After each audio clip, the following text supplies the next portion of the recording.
Good morning, sports fans, and welcome to another edition of NDV Media's Sports Talk with the Guys, home of the Monday morning quarterbacks on Saturday. Hide your kids, hide your little pussycats. We're on the prowl. You know this. And while we do as such, no one is safe while we troll the digital airwaves. We kill brain cells. And as such, we are the purveyors of the zombie apocalypse. You have been warned.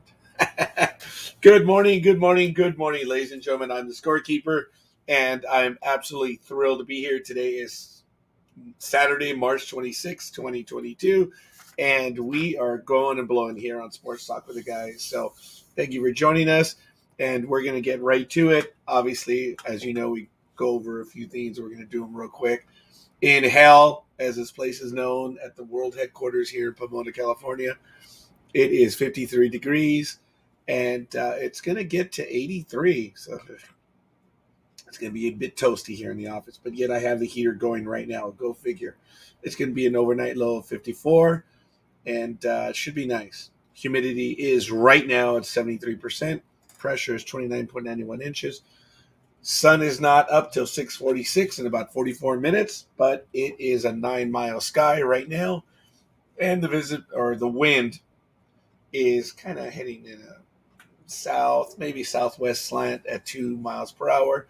The dew point is at 45 degrees. UV index, obviously, at this point is 0 of 10, and we are in a waning crescent. So, really jazzed. Over there, my compatriot, Dreem, it's 48 degrees in Hammond, Louisiana. So I guess I should be happy about that, knowing that the weather is just a tad better over here.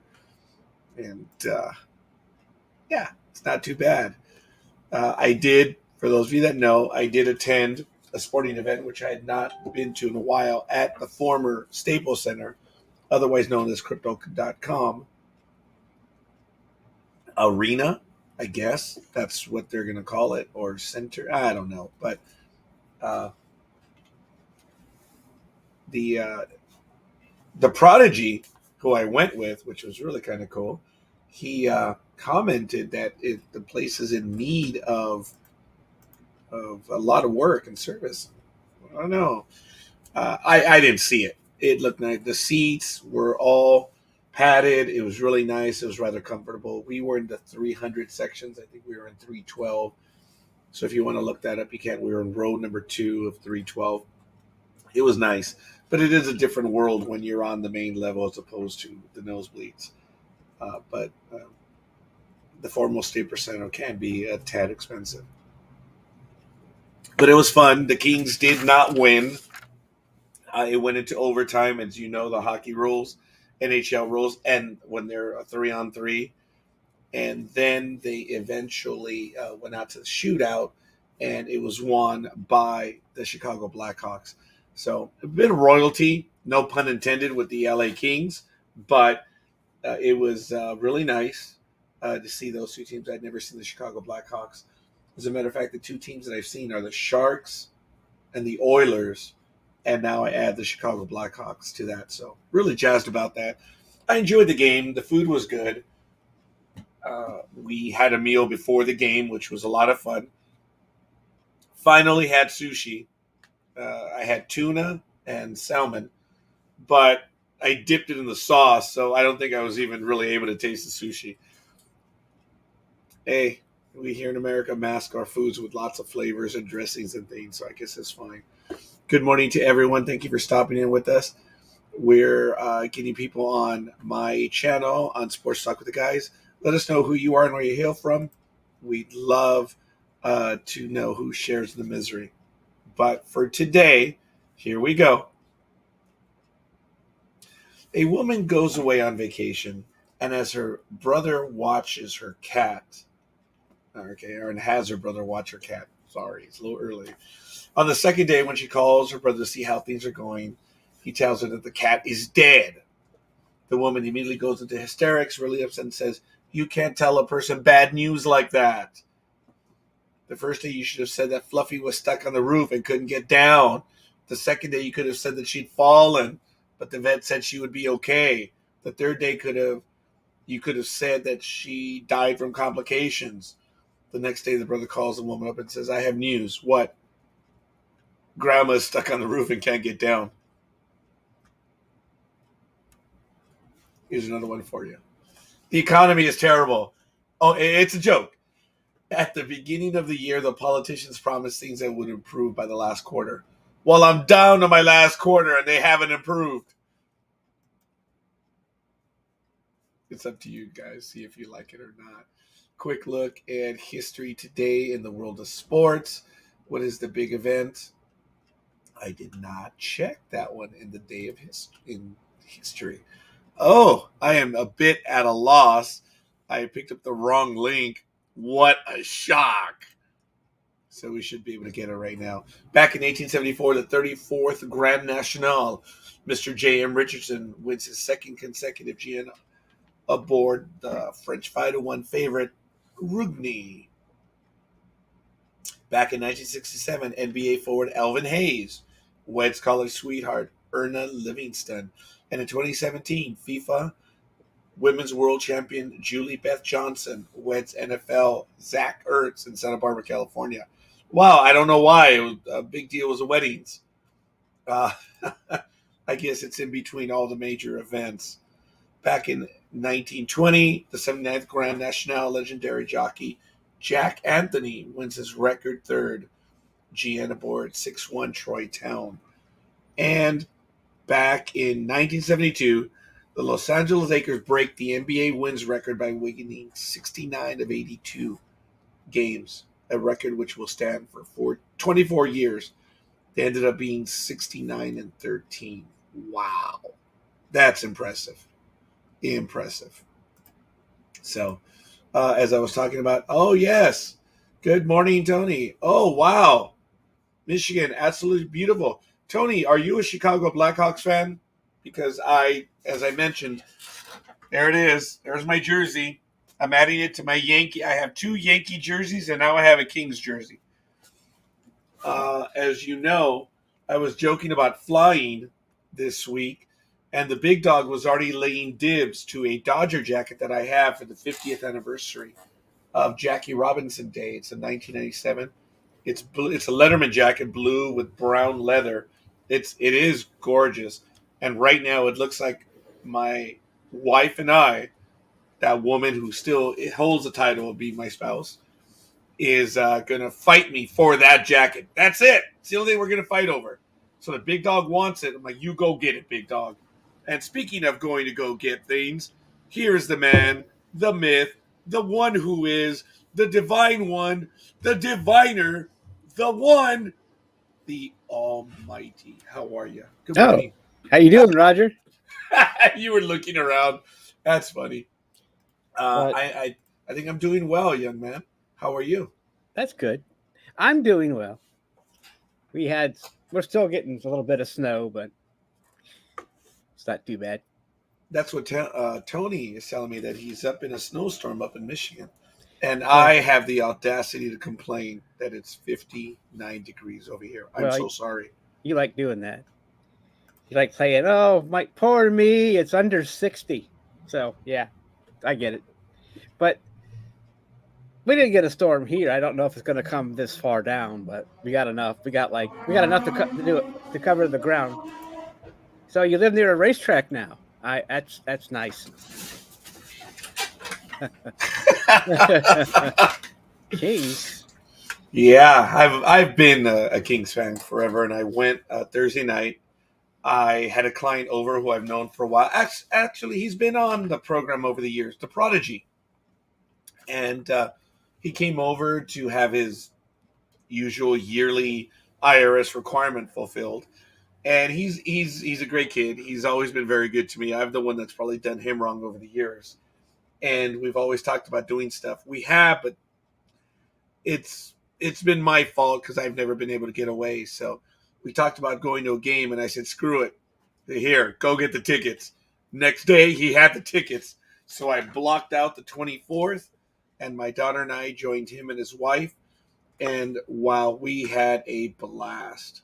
And speaking of having a blast, take it, baby. Take it, Speedy. Take it. Right there. Toma. Hi, Speedy.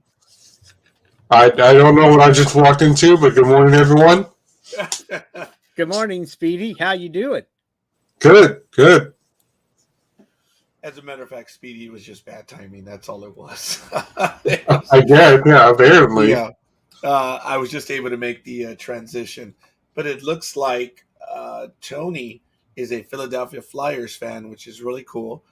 And as everyone knows, Speedy is a San Jose Sharks fan. So, Almighty, are you a hockey fan as well? I will say almost. No, I don't. No, I'm a fan, but I'm just so casual. All I do is I check to see how the Blue Jackets are doing, and then I wander off.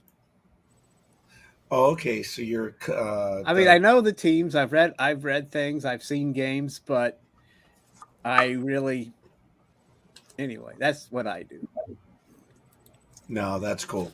I like it. I know the history of the sport, and like I said, I mean my daughter used to be a really big fan.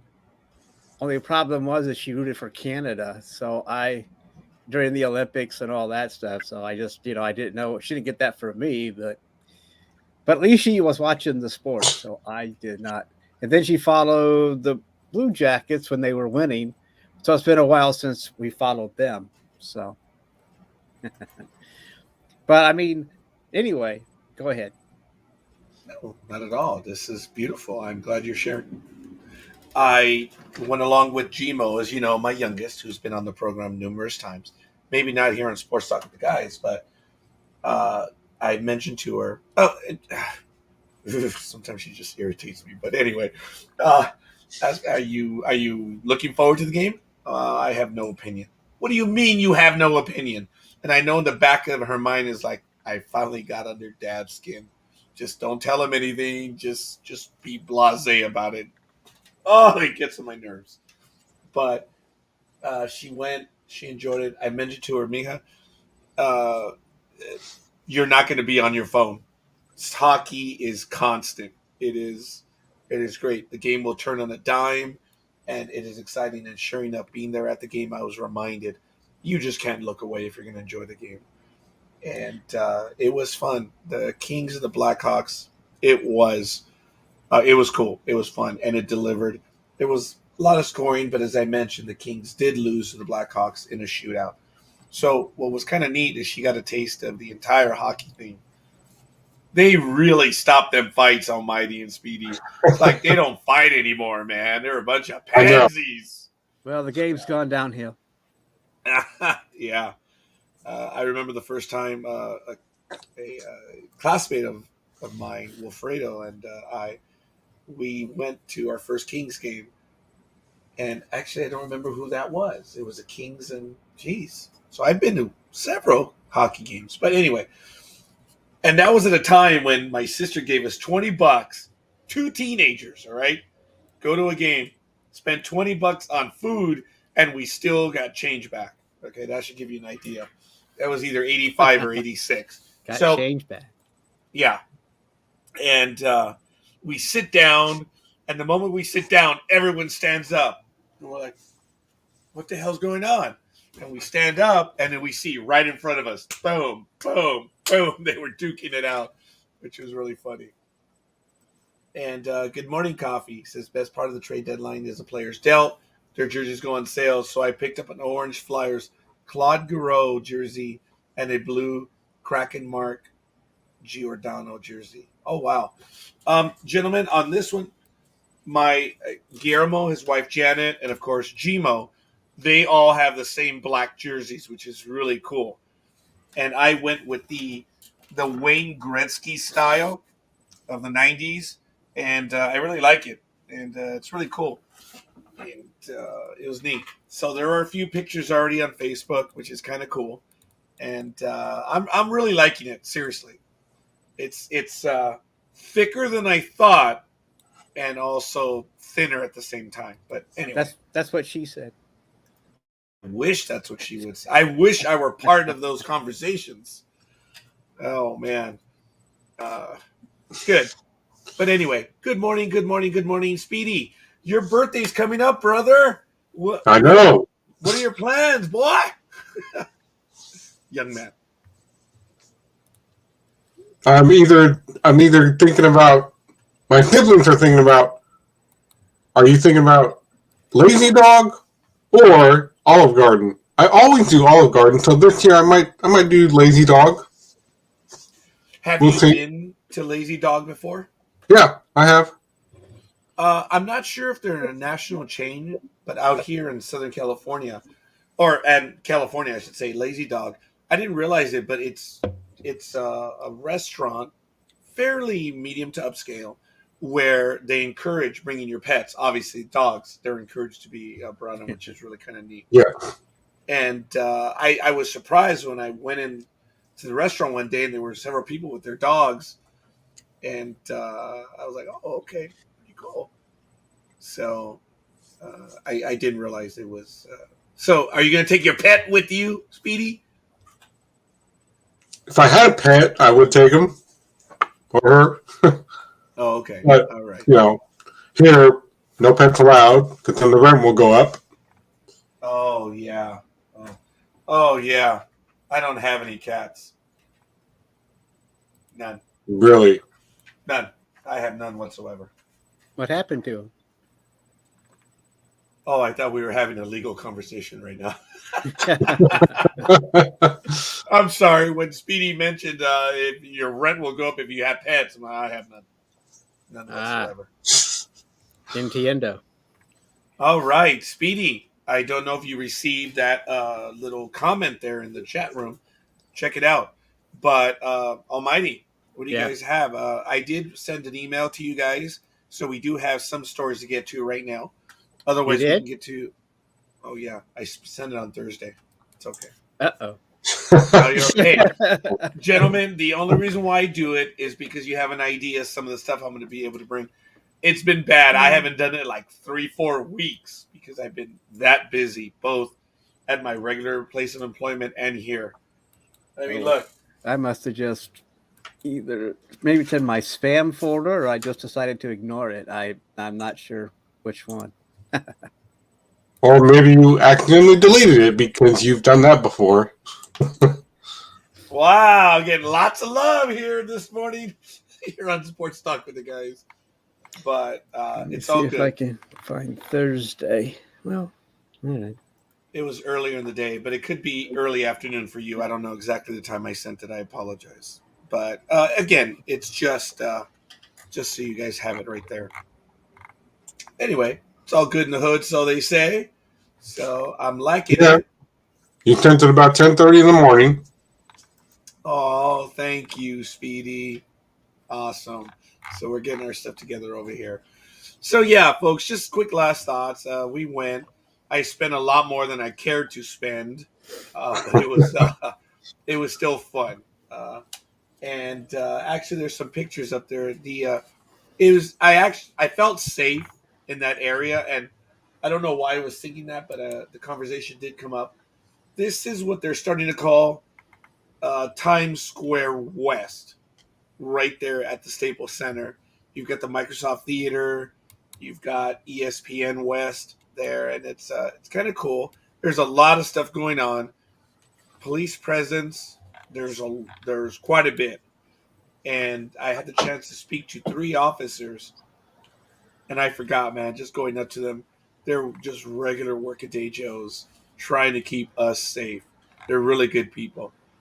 And we posed with one of them in one of the pictures. He was a really cool guy because we were in front of the crypto arena and we were thinking of taking a picture. And one of the officers said, "Oh, hey," because Guillermo motioned to him. And the guy said, "Oh, you want to take a picture of me?" That was really funny. And Guillermo says, "Would you take a picture of us?" And he's like, "Yeah, of course." And he did. He took a few. And then Guillermo said, "Come on in the picture." So we posed with him. It was really a cool guy. And it was neat. Oh, and wow, I'm sorry. What was that, Almighty? Nothing. That was good. So I had fun, folks, but that's part of the reason why my voice is gone. So I do apologize. I'm sure it'll make everyone very happy that that is the case. But good morning to everyone.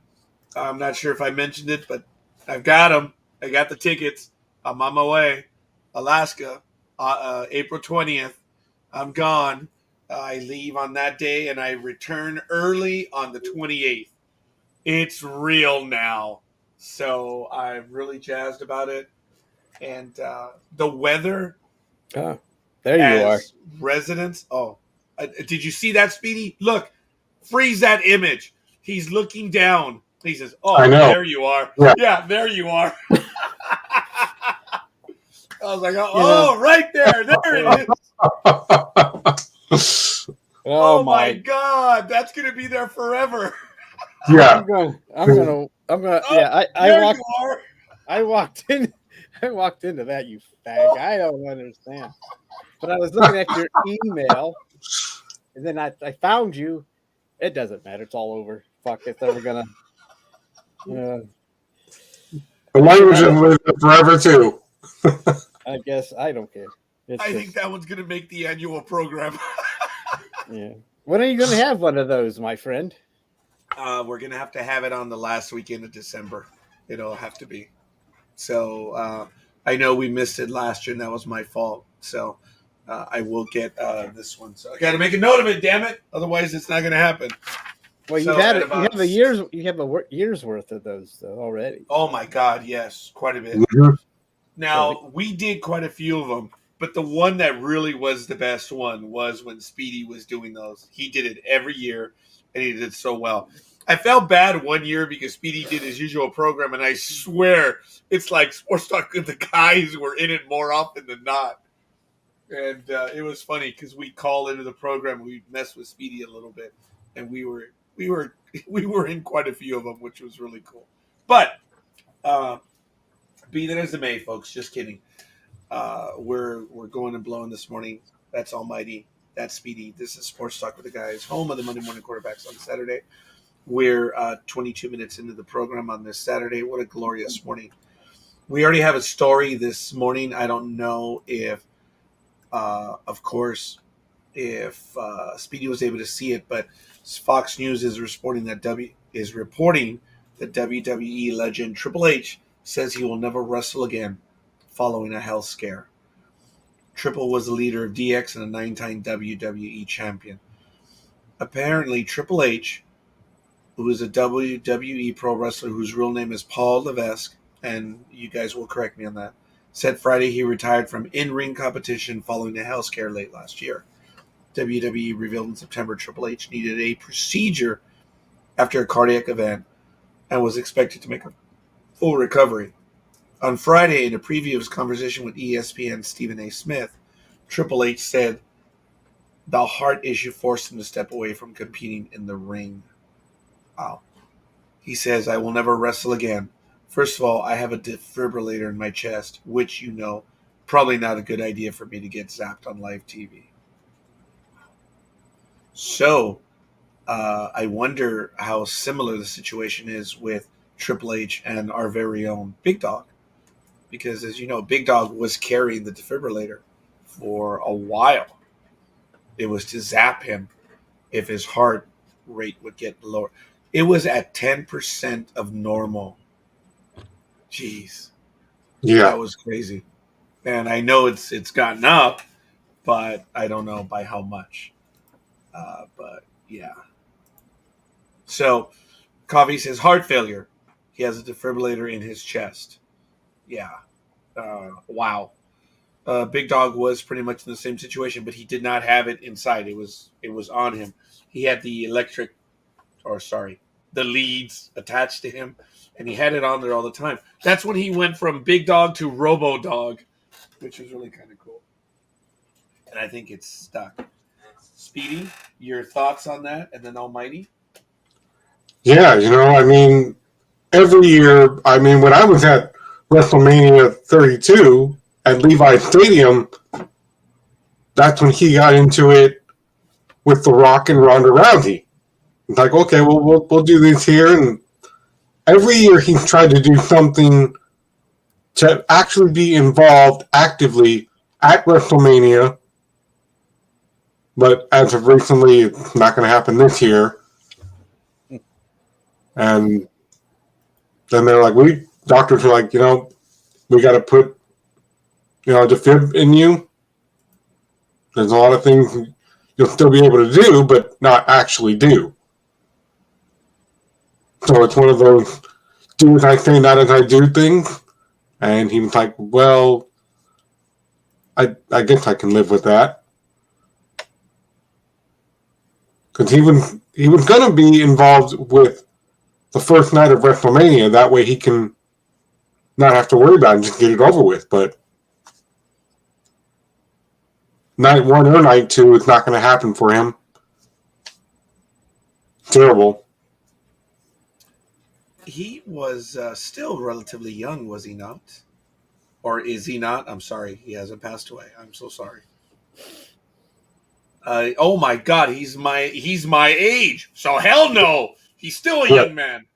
Mm-hmm. He's 52. Wow. Mm-hmm. But all kidding aside, yeah, that's relatively young to have that. Jeez. That's why I look back, folks, and I talk about the few things that I have. And I think I probably did talk about them a little too much. And it wasn't my intent to elicit sympathy. It's because of the one comment I said, I keep things internal. And I was told, dude, you can't keep that until you got to share it. All right, you little bastards.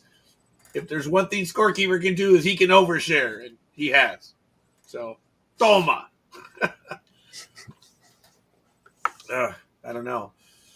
I know you're a tad busy right over there, Almighty, but do you have any comments on that one? No.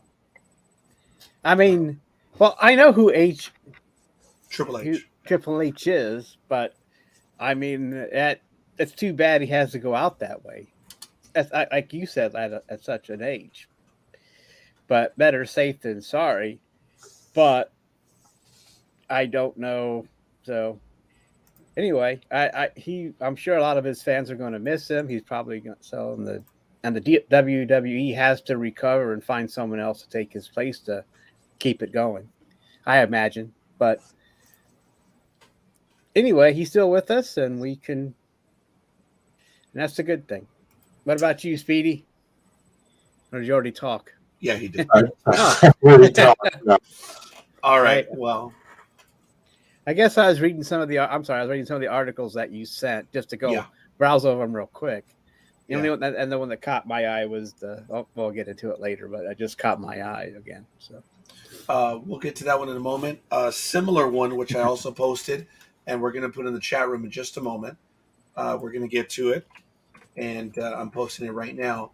George Masvidal has been arrested. He's an MMA competitor. He faces 2 charges after alleged altercation with Colby Covington. This was reported early on March 24th.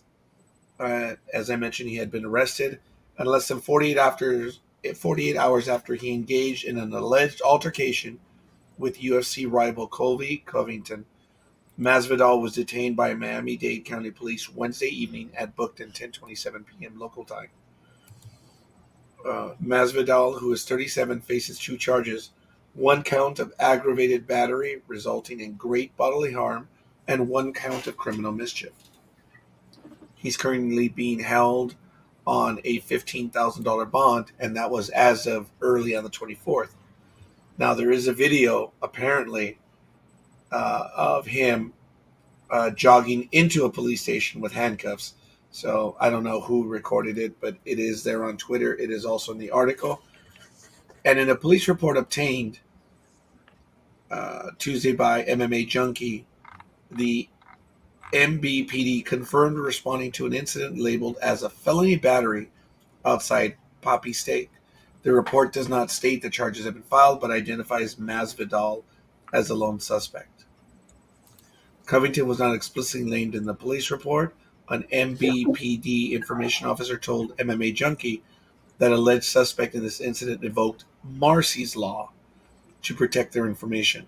However, Masvidal identified Covington on Twitter This happened before TMZ Sports released cell phone video of Covington speaking to police, as well as footage of Masvidal being restrained from Covington. The police report states that officers responded to a battery call outside the restaurant at 10:54 p.m. There they met the victim, who fractured a tooth and suffered a wrist abrasion, alleging Masvidal ran up from his left and punched him twice in the face, once in the mouth and once in the left eye, upon leaving the restaurant. Allegedly, Masvidal said, "You shouldn't have been talking about my kids." The victim described a group of 3 or 4 other unknown males approaching him in an aggressive manner. Police said that at that point, the victim pushed one of the unknown males away and separated himself from the attackers and ran back into Poppy Steak restaurant, where he contacted police. Wow. So there still is quite a bit more in that one. And they're fighters, says Coffee. It's part of the job. I suppose they are Coffee, but when they get into it, I don't know how much of it is staged, but this is a bit more real because there are actual charges against him. There's this, I'm not going to say syndrome or belief, but in Hollywood, if you're not doing anything, you're not doing anything. And it does translate to sports from time to time, where to keep yourself in the blogosphere, for lack of a better word, you have to do something. And whether it be this or, remember, folks, Winona Ryder, where she allegedly stole something from a high-end store and they threw the book at her for stealing bags and stuff. And they went all the way after her. And they're like, wait a minute, she's famous. How could she have stolen this? It's a misunderstanding. Well, it didn't matter. They had video, and they went after her big time. And usually actors, performers, thespians will take something from a store to get in the news. I wonder if this was maybe something like that, and except it got way out of hand. I don't know. What are your opinions on that, maybe? Or I'm just full of it, almighty. You tell me. Go ahead. Yeah, Speak the truth. You got to watch those lesbians. And that's like you said. So I remember that. That was a long time ago. Yeah. So, and I think I had to pay. I don't know what happened. I forget. So long ago, I don't remember. All I know is she's still working. So, yeah. Well, she was not doing very much, and the roles started flying in. So I don't know if it did work or not. Well, this must have been before cancel culture could have just shut her down for criminal activity like that. So, but anyway, she's still going. Did she do jail time for that, Raj? Or any kind of fines or community service? Yeah. Yes. I don't. Yeah, she had to pay through the nose. I mean, they really ran her down. I don't know if she did jail time. That I don't remember. Do you remember that, Speedy? I remember vaguely, but yeah. I believe they had her do community service. Yeah. But all I know is the things I've seen her in, she's still doing her job. So yeah, she moved on from it after, I guess, I take your word for it, Roger, that she had to pay a big fine. I could understand that because I knew she had the money. You just slapping her with the normal fine would just be nothing to her. So they had to hurt her. Yeah, like everybody else. I remember them saying either community service or you go to jail. And she was like, I will do community service. Because you know why? She was at a high-end store on Rodeo Drive, and you don't have $19 purses on Rodeo Drive. It turned out, if I remember correctly, the item that she took was over $900. That made it grand theft. That was jail time. She was. Yeah, that's why it was bad. And I remember it was like a 3 or 4 day trial. Oh, no. I was wrong. It was a 6-day shoplifting trial, which obviously drew national attention. And they did charge her with 2 counts. One was for vandalism and grand theft. And she was found guilty on those charges. Wow. And it did. It almost ruined her career. So she did escape jail, and she was sentenced to probation, fined, and right there, Speedy, and ordered to do community service. Yep. Wow. Of course, she downplayed it, and we know that they've done things like that in Hollywood, but that one backfired. I think her first movie after that was Adam Sandler's Mr. Deeds. That's kind of funny if you think about it. That was probably his thinking. Yeah, that's pretty good, Mr. Deeds. And she had to have been a pretty good sport to go along with that. Yeah. Well, it's been crazy because over the last few years, there's been a lot of UFC fighters who have just taken things quite a bit too far. And at the end of 2015, when I was just coming back to the show with you guys after my surgery, and Big Dawg was going off, and he said, I can't believe that he did this, and what's going on here? And people were like messaging me about it too, and I go, what's going on? What are you guys flipping out about? About the whole Conor McGregor attacking what's-his-face after a UFC event had taken place, and Dana White's like, what do you think this is? This is not WWE. You can't just attack a bus full of people and start throwing stuff at it. And I was like, oh, okay, Conor McGregor doing this. Well, then he should go, that's when I told everybody at the end of 2015, well, then he should go work for Vince. But Dana White was pissed, and he's like, I gotta fine you. Wow. Yeah, I do remember that bus incident. I know we spoke of it right here, and he also was charged. I forget what happened to that. I don't think he saw any jail time or anything. No, I don't think so. And then it also goes back to just a few weeks ago with another UFC fighter in the shooting that he had done in San Jose. So I don't know what's going on with that. I haven't heard anything. Yeah, that's right. I was trying to think it through right now, and I don't recall. I don't know. Is it a low ebb in mixed martial arts, UFC and MMA, that they have to do this stuff, or is it that time of year when they do that stuff? You guys tell me. I don't know. I don't know what it is. I remember. Oh, go ahead, Almighty. Sorry. I didn't want to interrupt you, but it's well, after reading everything NFL players are doing in the off season, this just fits right in. So, oh yeah. Those are the ones that are really doing some really stupid stuff right now. So it's, and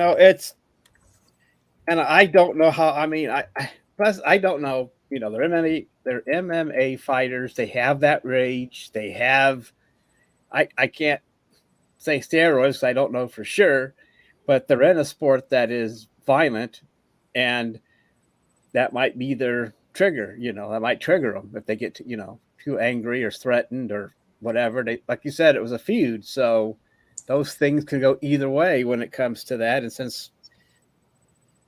I mean, it seems like there was some damage done to the other guy, but I don't know. I don't understand it, but I don't know what the thing about. I don't know if the MMA has places and have things in place and if this happens, if he gets suspended or anything like that. I just say, well, that's our sport. We're getting free press from this, so I can't really comment on it. But it's just that no matter what sport you're in, if you're in a public figure, you should be able to behave yourself in the public. So that's all I need to say about that. Oh, yes, young man. I do agree. I do agree with that. Speedy? I think, that's why, there was a lot of things that were coming to for this off season. But we know that's not going to happen with the XFL because the former commissioner is now suing Vince McMahon over this. And, well, he was going to do this and he was going to do that. And now we're not partners anymore. And now comes the USFL. You talked about it last week. I can't wait to see this, and it's going to be interesting to watch. What time does it start again? Did you say last week? Yeah, I know you said it, but I want to be sure I got it correctly. I apologize. I didn't go over the schedule, but USFA. Sorry, so excited about it. USFL debuts on April 16th, the weekend of my worst. That's tax deadline, but I'm gonna try to catch it. Whichever game it is, I'm gonna try to catch the first one minimum. I've always been a USFL fan. I love it, and I'm glad they're coming back. I hope to see the LA Express again. So, are you sure? Because I saw a commercial yesterday that says they're debuting on April 14th. that's possible. It is that weekend, though. It's very possible. Yeah.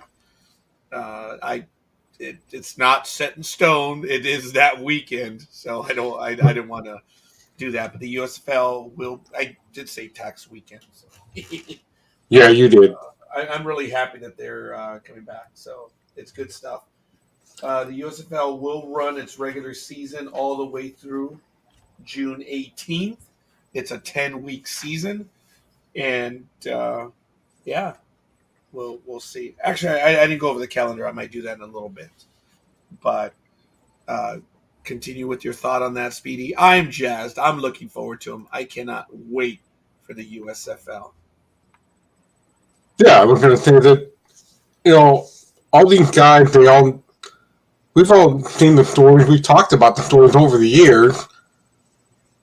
I mean, let's not forget the guy that doesn't deserve to be named because he doesn't. Beating his wife in the elevator. Remember that? Yep. So it's time these guys need to do something else in the off season. Like I said, the USFL is coming, but there will not be no XFL. Well, the guys, what's his face? The wrestler, he and a few others purchased the rights to the XFL. I don't know when they're going to return. Do you guys remember? Yes, thank you, The Rock. Yeah, it's The Rock. I understand that it's going to return. I just don't know when. I don't have any details on that right now. Well, that's why I said it can't return because Vince and the former, CEO of XFL is now suing Vince because he said, well, Vince was going to allow me to do such and such, this, and that, but he changed his mind and now is not going to pay me for being the so-called commissioner. How can I run and be the commissioner if he's going to overstep his bounds and tell me what to do? So I'm suing him, and I want all this money back for my XFL role. And Vince is like, no. If you want to sue me, that's fine. We can sue each other. Okay, so I lost that, Speedy. Who is suing whom on this one? Because I understand the XFL went into bankruptcy. And as soon as it went into bankruptcy, that means that whoever buys it, and it was The Rock and a few others, they had the rights to it. So I just lost my way because I was downloading the USFL logo. Run that by me one more time, please. The former commissioner that was going to be the commissioner for the XFL brand got things changed on him. That's what he claimed by Vince McMahon, and basically said, how can I, be a commissioner and do my job if you're coming over here and changing things on the fly with me? That's not how I work, and you're going to pay me double back on what you already were going to pay me when the season started from 2 years ago. And Vince said, no. If you want to sue me, you can sue me. That's fine. We can handle this in a lawsuit matter.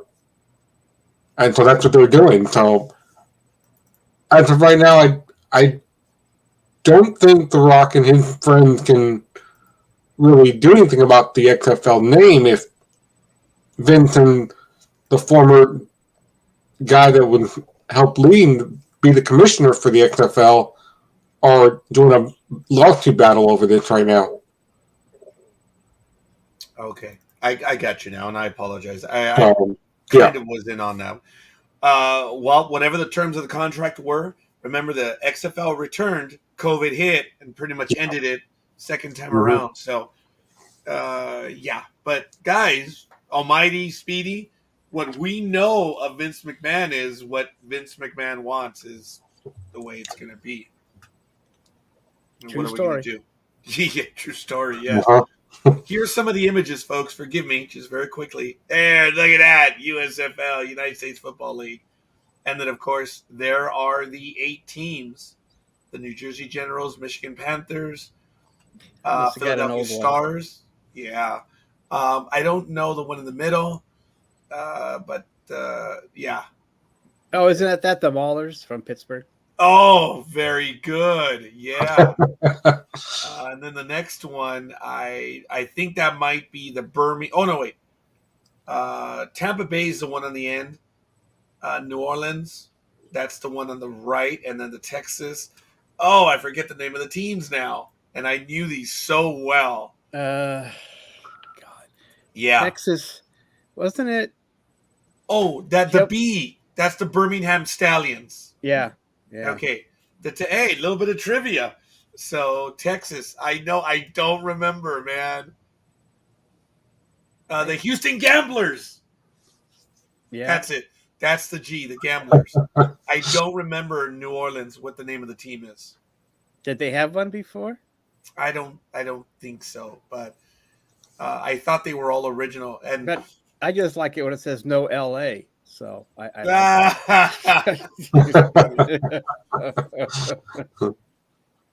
Tampa Bay, they have a team, and I don't. Bandits.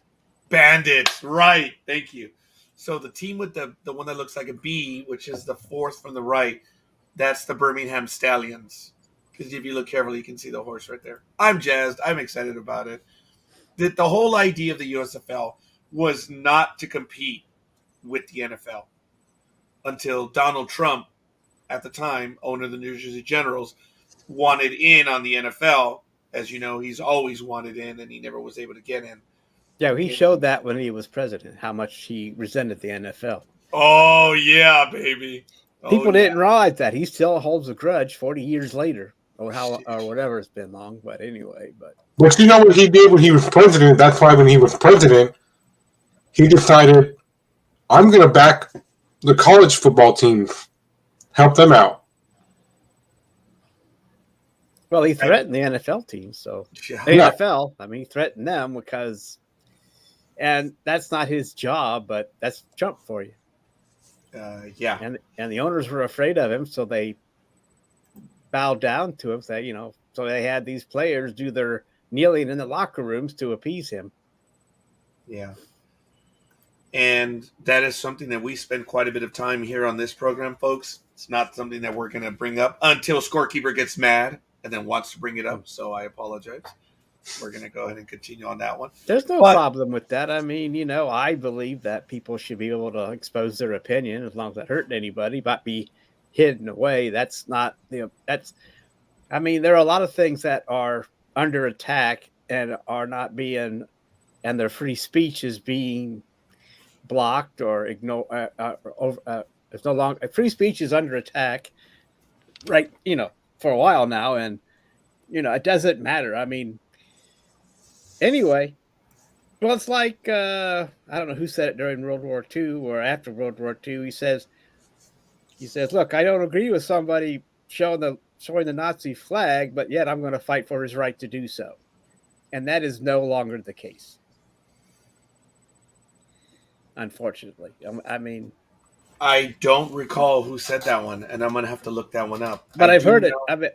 I don't know. It might even be just a myth as far as I know, but that was a saying, was that, hey, I don't agree with it, but I fought for his right to do that. So, and right now you do that, you're going to get broken windows in your house or whatever, because it's hate speech now, like everything else.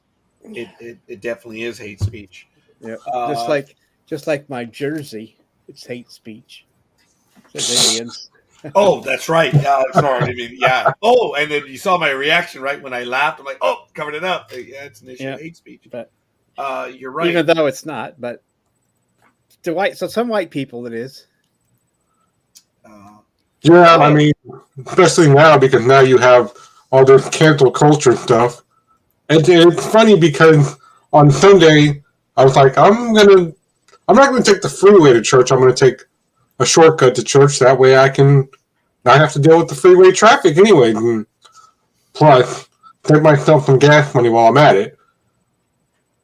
So I went by one of the other high schools that I told you guys last summer where they decided to change the name because their mascot at the time had been called out by parents as racist. We got to cancel that.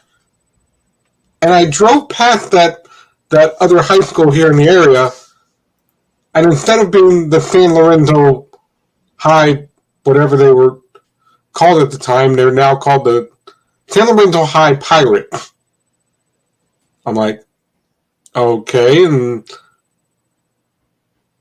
even though that was their initial mascot, his picture was up on the thing when you drove by. I'm like, that's what they were anyway, but they've got a different pirate, they painted it differently, and I'm like, well, still kind of looks like the same guy. So they canceled that out, but they changed the name, I guess, to appease parents. I don't know. I have nothing to do with that school. Well, I don't know if you gentlemen remember, and I went off on it. The local college team in Long Beach. Actually, it's an important engineering school, and I can be reprimanded on that or not. But Long Beach had the 49ers, the Prospector Pete. I don't know if you guys remember that, but the image or their mascot apparently was racist, and they decided to dump him because it was offensive to indigenous peoples. And I'm going to show you guys a quick image. I don't understand. I just don't get it. Check it out. I don't understand how this was offensive to indigenous peoples. And there it is. Okay. I don't see it. I don't get it. I understand it was at a time where there was not a lot of canceling going on, and I think they just turned their attention to it and said, "Oh, it is offensive to native peoples." I don't see it. Okay. I don't. It might be offensive to Popeye since it's so out of distortion, but I don't get it. Face wise, I don't get it either. And you're right, because it's a mascot uniform, it could be distorted. But the thing is, the school was the school had used the idea of the gold rush when it was founded in 1949 to convey the idea of the riches of education. The first mascot was Nugget the pack mule, and it later evolved to Prospector Pete. But the university's diversity grew and more voices were heard, and we came to know that the 1849 gold rush was a time in history when the indigenous peoples of California endured subjugation, violence, and threats of genocide.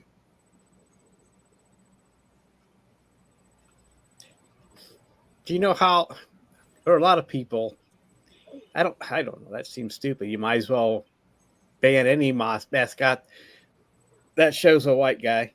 If that's the case, I mean, you can't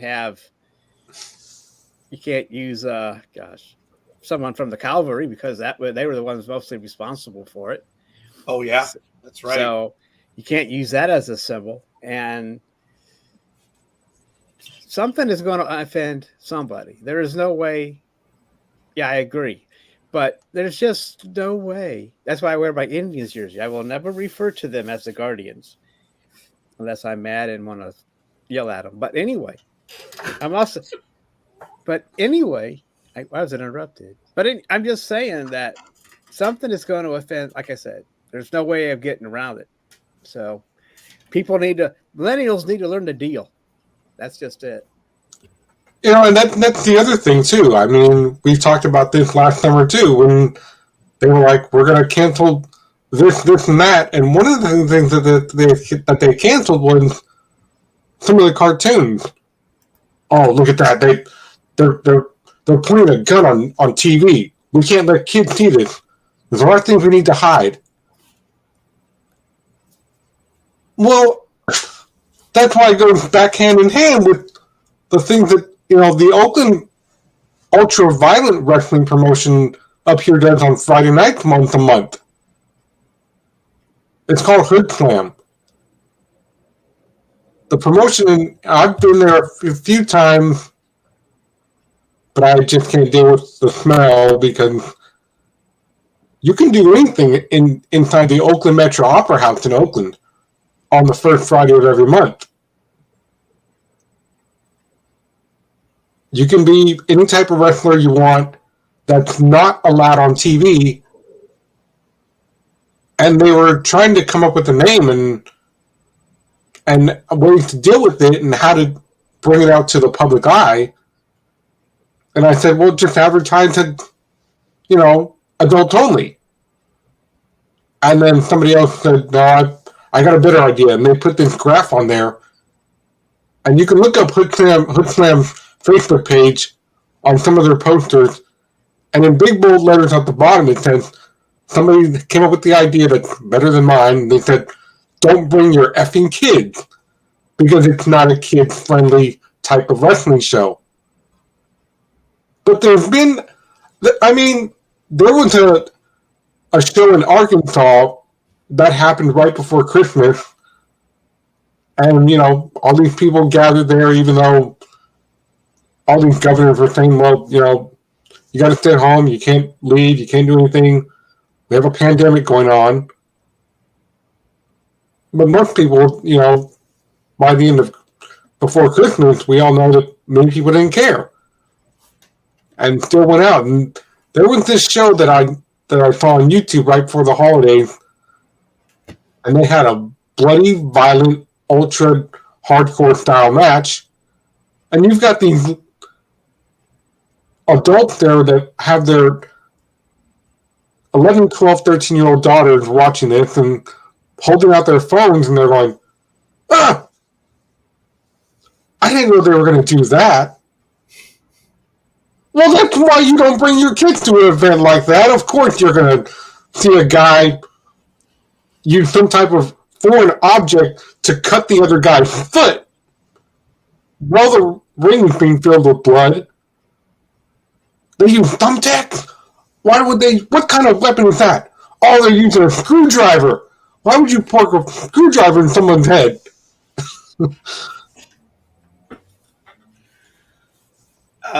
It's called bad parenting in some ways. As a matter of fact, some people know that I was never a fan of Kershaw, and this is a big tangent. And that was my line because Kershaw never won in the postseason. You've been down this road with us. I've ripped that individual forever. But he won his ring. He's a World Series champion. And in the Dodgers run, he pitched 3 games where he went 7 innings and gave up 1 run or less. In today's day and age, if you're looking for an ace, when the Dodgers needed their man, he delivered. So I'm done with Kershaw. But my buddy who may be watching, and Peter, I'm sorry. This is another Peter. I apologize. But Peter, if you're watching and spend some time with us, again, I'm sorry for your loss, my brother, and I hope to see you when you get back to L.A. But he said, well, what about all those kids that wear the Kershaw jerseys? And I said, I call that bad parenting. Because, you follow a winner, for goodness sake. But after about, 40 years of enduring losses, the Dodgers finally had a victory. So it's all good. Good morning, Gridiron Girl. I hope you're doing well this morning.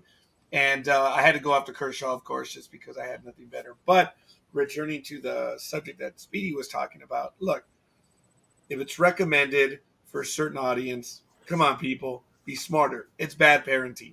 It just quite frankly is.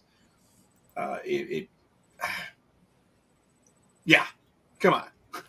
Almighty, Jesus, come on. It's recommended for this age. Yeah. If it's younger, come on. You already know what's going to be there. Go ahead. I'm sorry, Almighty. No, I interrupted you. You continue. I will, unfortunately. Ad infinitum, ad absurdum. Please. Well, that's like when parents took their kids to go see Logan, and that they at topless girls back there, they complain about it, saying it's rated R. Read, learn to read. So it was that was their fault because they ignored the R rating and took them anyway. So I don't know if they missed it, but it was rated R. I mean, it's your fault, not ours. I mean, we told you that it's rated R. So that was funny because they couldn't. And sometimes, I mean, I've been in the theater before where we're watching. I had nudity was so rated R, and they'd bring their kids. I mean, young kids to see this scary movie, and it's rated R. And I keep thinking, oh my gosh, there's a reason this movie is rated R. But as far as, I mean, but the kids are exposed to language early on because they can watch anything they can on streaming. Some of the song lyrics are very, no matter what style you listen to, there's always an F word bomb going on in the song or something else like that. And all they want and everything they watch is violence, no matter if they don't have streaming. Even on networks, they have violence they can watch. And there are fans out there that want more R-rated superhero movies, not for nudity or anything. They want more gore and more language. That's what they want. Their tolerance for violence has gone up because of radio games and stuff like that. So they're used to, because look at the violence they have on some of the TV now. Even if it's on like AMC or whatever, they have gone from being kind of friendly to get it into the darkness, especially FX, if you want to talk cable TV. So, so they're anyway, that's my opinion, is that they, but that match you were talking about there, or that wrestling thing you were talking about, Raj, parents should know what it's about. I'm sure they've been to a match like that before and should know that. So like thinking, okay, I don't care. I'll take my kid because she'll be able to see all this. So anyway, it's like you said, it's bad parenting because they should know what's going on that in that ring. It's not like going to WWE and just hearing some loud smacks. And sure, there's violence involved, being thrown out of a ring and chairs and tacks and falling off of jumping off, being thrown off the cage. But it's not. And yeah, sometimes there's blood, but if this is as violent as you say, there are probably some adults that shouldn't be allowed in. Speedy, you said it was Hurt Slam, and I guess the tagline or an advertisement was, "Don't bring your kids." Yeah. Pretty clear, right? And what do? They take their kids. I don't know. That's bad. Well, it's also the same thing like what happened in 2012. Because in 2012, HBO was doing a series. I forget the name of the show, but they had done a series. But the series that HBO was doing in 2012, every week had a signature in front of the TV program like they've been doing for years. Everybody knows this. I don't know why this is such a shock to the world. Rated M for mature audiences only. If you have younger viewers in the room, please. And people watched it, and then they were like, "Oh, all these parents of teenagers, oh, what's wrong with you, HBO? We're suing you. You can't air this." It had 11 o'clock time slot. HBO does their own thing, and they even have their segment that starts at 10 o'clock at night. It's called HBO After Dark, which means any type of show you turn on any of the 5 HBO channels you may or may not have will have a lot of discrepancy that you shouldn't have your children watching.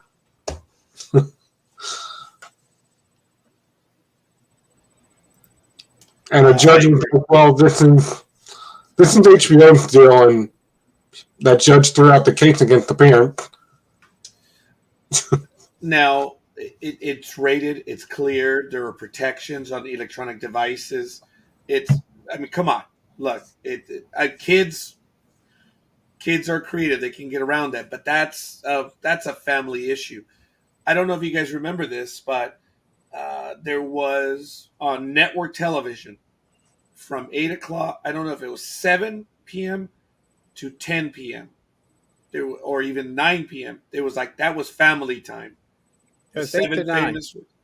Family hour. They call it the family hour. There it is. Thank you. And the 7 words were never uttered. And now you're close to 5 or 6 of the 7 words being uttered regularly, even during family hour. It's crazy. So that's just a degradation of the media not caring. Look, there was a family section in Anaheim. It went on for a lot of years. It's not officially the family section anymore. So if it doesn't sell, or it's just not popular, or the rest of the audience overwhelms, the family section is gone, but the tickets are still being purchased. So the demand was greater for non-family section purchases. And the media has worked the same way. It's, it's ratings, and I get it, and fine. If I don't like it, I'll go watch something else. And I do know better. I've screwed up. I took my kids to a movie. Well, I told you we were such huge James Bond fans. We were stupid, but we went to take them to see the 2002, the last Pierce Brosnan film. And James Bond is James Bond. And my daughter Ariel was 8, Giselle was 5, and at the very end of the movie, James Bond is, for lack of a better word, scoring right before the final score. And we're watching, we're like, holy crap! And we're covering up the girl's eyes. That is our fault. We'd forgotten. We're James Bond fans. We didn't do it again. That was bad parenting on our part. It was. I firmly admit it. But it didn't say don't take your kids. But like a pendejo, I think it did say rated R or whatever. It could have been a hard 13. It could have been, yes. And we just didn't think about it because we were James Bond fans. So well, I don't think actually we were Pierce Brosnan fans. All right. I keep thinking if has there ever been a James Bond R? I don't think there is. I know there was talk in Europe of there being a rated R version, but because like like you said, James Bond is always with the girl in a bikini or whatever, but yeah. But because they still want to get all the money they can, so they don't make it R. I mean, but anyway, I interrupted. I'm sorry, but I just kept thinking it. But no, it's good. I think it is a PG-13. But the point is, they were not 13, and the parental guidance was certainly lacking on our part. Yeah, and I thought you were going to say something else. I didn't mean to agree with you, but mark it down. Almighty agrees with Scorekeeper. But well, I can imagine. I can see Europe having an R because they're Europeans and they're a little bit more lax than Puritan America. But yeah, but they also might have been for violence. But anyway, right. I mean, there's also been like I shared back in January. There was that time when we used to have a bunch of family reunions at my grandma's in Oakland, and we were just sitting there, on a Friday morning, all my cousins, we were just watching TV, and my cousin, he had turned the channel, and we were like, oh, a cartoon. Well, okay, we can watch this. But it ended up being, as I told you guys back in January, it ended up being an episode of Beavis and Butthead, because Beavis looked at Butthead and he's like, hey, nobody thinks that's the wrong house. And Butthead goes, what do you mean it's the wrong house? I gave you the address. It's in your pocket. And Beavis turns around and he looks at Butthead and he grabs him and he goes, you stupid son of a bitch! What are you doing bringing us to the wrong house for a party? And that's when I said that all the adults came running into the living room, and my grandma goes, and I'm like, what? Remember, I'm the only one that never learned the Spanish aspect. of what all the adults were saying, my grandma goes, okay, you didn't understand that. Who is cussing here? Who said SOB? And me and all my cousins were like, well, none of us. I know what she's talking about. And my uncle goes, I heard it too. And then my grandpa goes, he got the belt out. He goes, who wants it first? And I was like, since nobody, I don't know why, but none of the other kids, not even my brothers or my sisters, not even my cousins, nobody said anything. So I was like, what a bunch of chickens. I got all these other kids that are older than me, but they're not going to say anything. So I stood up and I said, look, that wasn't us. Look what's on TV. And my mom turns around and she goes, oh, I was about to kill all of you. I'm like, yeah, it wasn't us. That was the TV. You can thank Beavis and Butthead for that. And my grandma goes, turn the channel. Watch something else. And my grandpa's like, I know what channel they can watch. And that's when he turned on Looney Tunes. But thank God for that event, because if that event would have never happened, I would have never nicknamed my brothers Beavis and Butthead. Oh, that is funny. And you did tell us that story, and it does not lose any flavor in the second telling.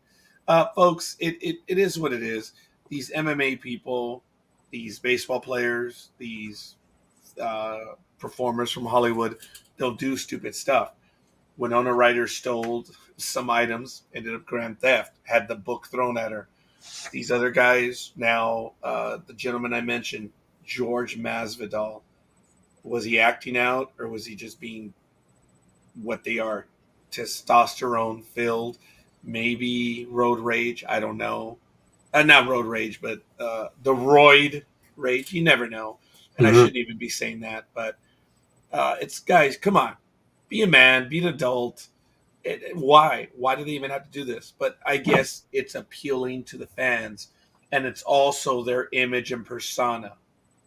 So if it sells, it's good. And in the media, if it sells, it's good. And it's the almighty buck. And I'm not against that. It's just, what are you guys doing? Look at that look on Almighty's face. Look, I know. I'm doing taxes and I have a job. I'm not against the buck, folks. But it's just, what are you doing? It's the whole idea of hazing. It was a simple thing to bring someone into a club. But then the guy that went through the hazing, when he's in the position, he's going to take it up a notch. And then vice versa, 4 years later, you get another. And it's always. So when does it end? It's just someone comes up with a creative idea, it gets out of hand, and then you get the Rogers of the world that are like, oh, fuck them, I'm going to get back at them. Watch this. And then we're the ones that screw up everything. We're the ones that get in trouble because of the level of hazing, because we wanted to be creative. But I'm way off on another tangent. Ladies and gentlemen, we are in our second hour here on Sports Talk with the Guys, home of the Monday Morning Quarterbacks on Saturday. That's Almighty. That's Speedy. I'm Scorekeeper. I am wearing the colors for my Thursday game. I'm really happy. I'm really excited about it. I've always been a Kings fan, but I went to a game, and I'm going to be going to others now. And we did have trouble with COVID. One in our party forgot their card. I did not. That's all I'm going to say. And we did miss out on about 8 minutes of the game. And in hockey time, that's a lot of time. So Yeah. It was disappointing. But the game was fun. It was exciting. And we are looking to get to some others. So you still require a card? Either the card or a negative test. Yes, in LA. Okay. And I believe next week it's gone. Okay, so I was like, hey, dude, it's a matter of timing. Be cool. Yeah. But it was not to be. That was, that's just like when State of the Union, Biden says, take off your masks. And I'm like, well, we haven't worn a mask like here anywhere like that for 2 years. I don't understand where you've been, because every state's different. I mean, our governor was not as tough. I mean, we were at the beginning, but then we lost all those restrictions as time went on, and the only place now you have to wear a mask is if you go into a medical facility, of course. But other than that, we're just wandering around. And it's voluntary. I mean, you do see people. But anyway, enough of that. Go on, Roger. It's still pretty bad in LA County, and is it? Even more so LA City. But LA County has relaxed, but LA City is still very tough. So okay. I'm not going to say that we try to get around the system, but you had to present your card or the link to the website, and your ID had to match. Bastards! Wow. Bastards, I mean, yeah, that's tough. Well, I get that every place is different as far as how much your COVID thing's going on percentage-wise, but it seems like right now you have it, or it gets rough in the winter, and then as spring comes, it kind of goes down. But that's just me. That's just here. I don't, we had it, and then the cases started to back down again once it got further into the winter, like January, February. Things seem to calm down here. But this is not the COVID show, and I think Roger should have his own tangent show. I think he does. Okay. Yeah. But I mean, one dedicated, and then we all can join him and have tangents about whatever the hell we want, I got the bitch slam.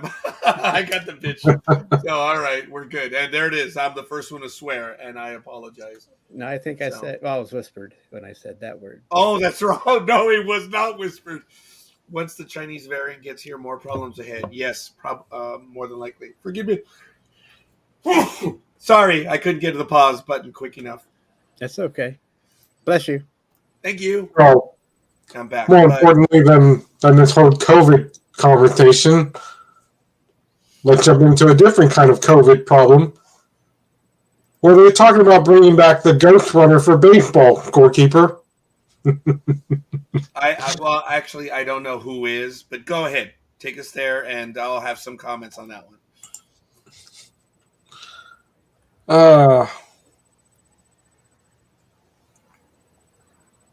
Where is it? I just had it. It's in his mail. Okay. No, never mind. I found it. I scrolled up and it got away from me. Oh. Yeah, Ghost Rider. Ghost Runner, I mean, not Ghost Rider. That'd be kind of cool, though. Yeah, actually, I might be the Ghost Runner. Who knows? Yeah, Major League Baseball decided to bring back the controversial extra innings rule for the 2022 season after their negotiations with the Players Association on health and safety protocols that they did this week. The official that spoke to USA Sports on the condition of anonymity because of an official announcement hasn't been expected until the 30 owners vote next week about all these changes.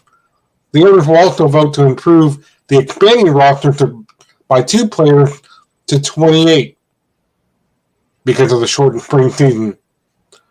But they will have a ghost runner starting again on second base, but only in the 10th inning of all regular extra inning games, what the players' union vehemently wanted. The ghost runner also has the support of managers and lots of general managers. The rule was initially implemented in 2020 as part of the league COVID rules.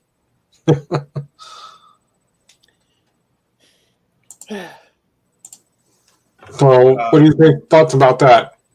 Bringing back the ghost runner position. Okay, this is the ignorance of baseball. Further down in this, Arizona Diamondbacks manager Torey Lovullo. Sorry, I know how to pronounce that name. I know that guy. But anyway, said, I know it's not traditional baseball. When you're talking about saving arms and saving guys for the next day, I think it's good. Okay, I'm not done with that one. I enjoyed the Ghost Runner over the last couple of years. I really have. It added a certain degree of excitement to the game. It sped up the game. It enabled us to preserve some pitching and not having to send out guys the next day because we're tapped out. And it was not weighted any way or the other. The odds are equal that both teams can go in and execute and win a baseball game. Okay. Personal foul. offsides, holding, and all that bullshit. Look, the only reason why you're saying that is because you use 15 pitchers in a game, dumbass. So for you to say that we're going to run out of pitchers, you're using too many as it is. It's ridiculous. And the Ghost Runner, look, if you guys know this or not, the Ghost Runner is not that far-fetched from the rules in baseball right now. Let me give you an example. If a player hits a home run, you can have a Ghost Runner run for that batter. Kirk Gibson, when he could not walk, much less run, when he hit the home run, he could have called for a runner, and someone could have run. I mean, oh, hell, I'm walking, I'm running, I'm crawling on a home run like that. But it's actually existed in the rules if you think about it. It's a variation. But starting extra innings with the runner, I mean, this is softball rules, folks. This is co-ed softball rules. And it's what differentiated baseball from softball. I am against the Ghost Runner, but my opinion matters not. It did unnerve me knowing that you already had a runner on base. So I will acquiesce to that it did bring excitement. I didn't like it, but whether I like it or not, if I don't like it, I don't go to games. And, well, I'm going to baseball games. So I just think it takes away from the game. The real problem is baseball's inherent desire to use 15 pitchers in the game. It's just stupid. Absolutely stupid. But the place runner is a part of the season already decided. Well, fair enough, Coffee, but they haven't voted on it, so it's not official. Yeah, just keep that in mind. And 28-man rosters until May 1st. Yes. Yeah, that's correct. Because of the shortened spring training, they're bringing up more. And Coffee does say the biggest issue will be next year when pitchers only have 14 seconds to make a pitch when the bases are empty. Currently, there are exactly 0 pitchers that make pitches in 14 seconds or less. Now, Coffee, that did surprise me when I heard about that. I didn't think they would take that long. I myself, when I was playing, that was easy. Having a pitch thrown, but this is the way you get around it, folks. I mean, seriously, you got 14 seconds. All right, you get set, whatever. You step off the rubber. Big deal. Hey, come on. It's going to be easy to violate that rule. And, how many times you get to do it, I don't know. And they're eventually going to get around to cracking down on that. But look, remember, Coffee, Speedy, remember years ago when they were trying to speed up the game, the players could not step out of the box? Come on. Bullshit. How are you going to enforce that? If the pitcher or if the batter is not feeling it in the way baseball is played, you can step out of the box. And they did. See, the whole thing was you had Garcia Parra doing his whole shtick of, during every pitch. It would take forever. And then you had the guys that a ball would come in and they would walk around, take a hike, and then come back. So they eventually got around it. And that rule is gone. Actually, no, the rule is still there. It's still there. It just don't. It's definitely still there because remember what I said back in September. Good morning, Aisha. How are you doing? Good morning. Good morning. Remember what I said back in September when I was watching a YouTube video where all these coaches were getting into it with the umpires. Well, last night I watched another one. It's about, some of them are about an hour long. And the very first 3 on this video that I watched last night, the batter is just, taking his swings, but he's not in the box. But when he does initially swing, the umpire's like, nope, that's a strike. The second one, he has to check with the first plate umpire. Was that a strike? Yes, that was a strike. He's out. And this is what gets all the managers riled up. What do you think you're doing? You can't throw him off the field. He didn't even swing. He was out of the box. And the umpires go back and forth. And by the fifth one, you see an umpire. He's like, this umpire is mic'd up. And he's like, look, Daniels, I'm warning you. Just go back over there. Stay over there and don't come out of your section. You're the manager here. I don't want to do it. And he tried to walk away from him, but the manager just keeps accosting him and goes, you're a stupid son of a bitch. You know that. And he goes, what? And he threw off his umpire thing and goes, you're out of here. And I'm like, well, I mean, Daniels was right because even the announcers were like, well, from this camera angle, he's not actually swinging. He's practicing. And I'm like, well, this is from the 2020 thing because there were no fans in the building. And I'm thinking, well, even going to this season, we still had that problem. They should do what the NFL does, which is, have some type of laptop or computer system on the field that's in reach of the umpire. That way they can see the whole instant replay thing if they need to. But no, they don't do that. Rob Manfield, I guess, doesn't believe in that because even when regular baseball was going on before COVID, you've seen pictures that I put on Facebook where I'm like, we have another picture here. I know, just a bunch of umpires are just standing there. They've been talking about the same thing for the last 20 minutes. I don't know why, but they're taking forever. Then you see another picture, and it's like, okay, the umpires are kind of walking away from each other. Nope, wait, nope. And you see, you've even seen some videos that I posted where they walk away and then they're like, wait, no. They all come back together. Like, what are these umpires doing?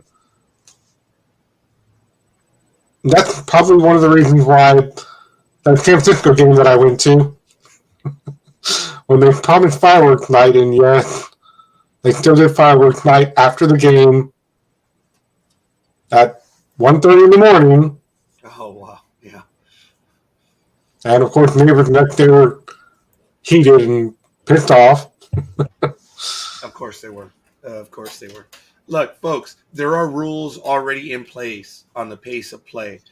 It's not unheard of, but the umpires are, and under the rules, they can say, hey, dude, you got to throw a pitch. You can't just be out there forever. You got to move it up. You got to keep the game going.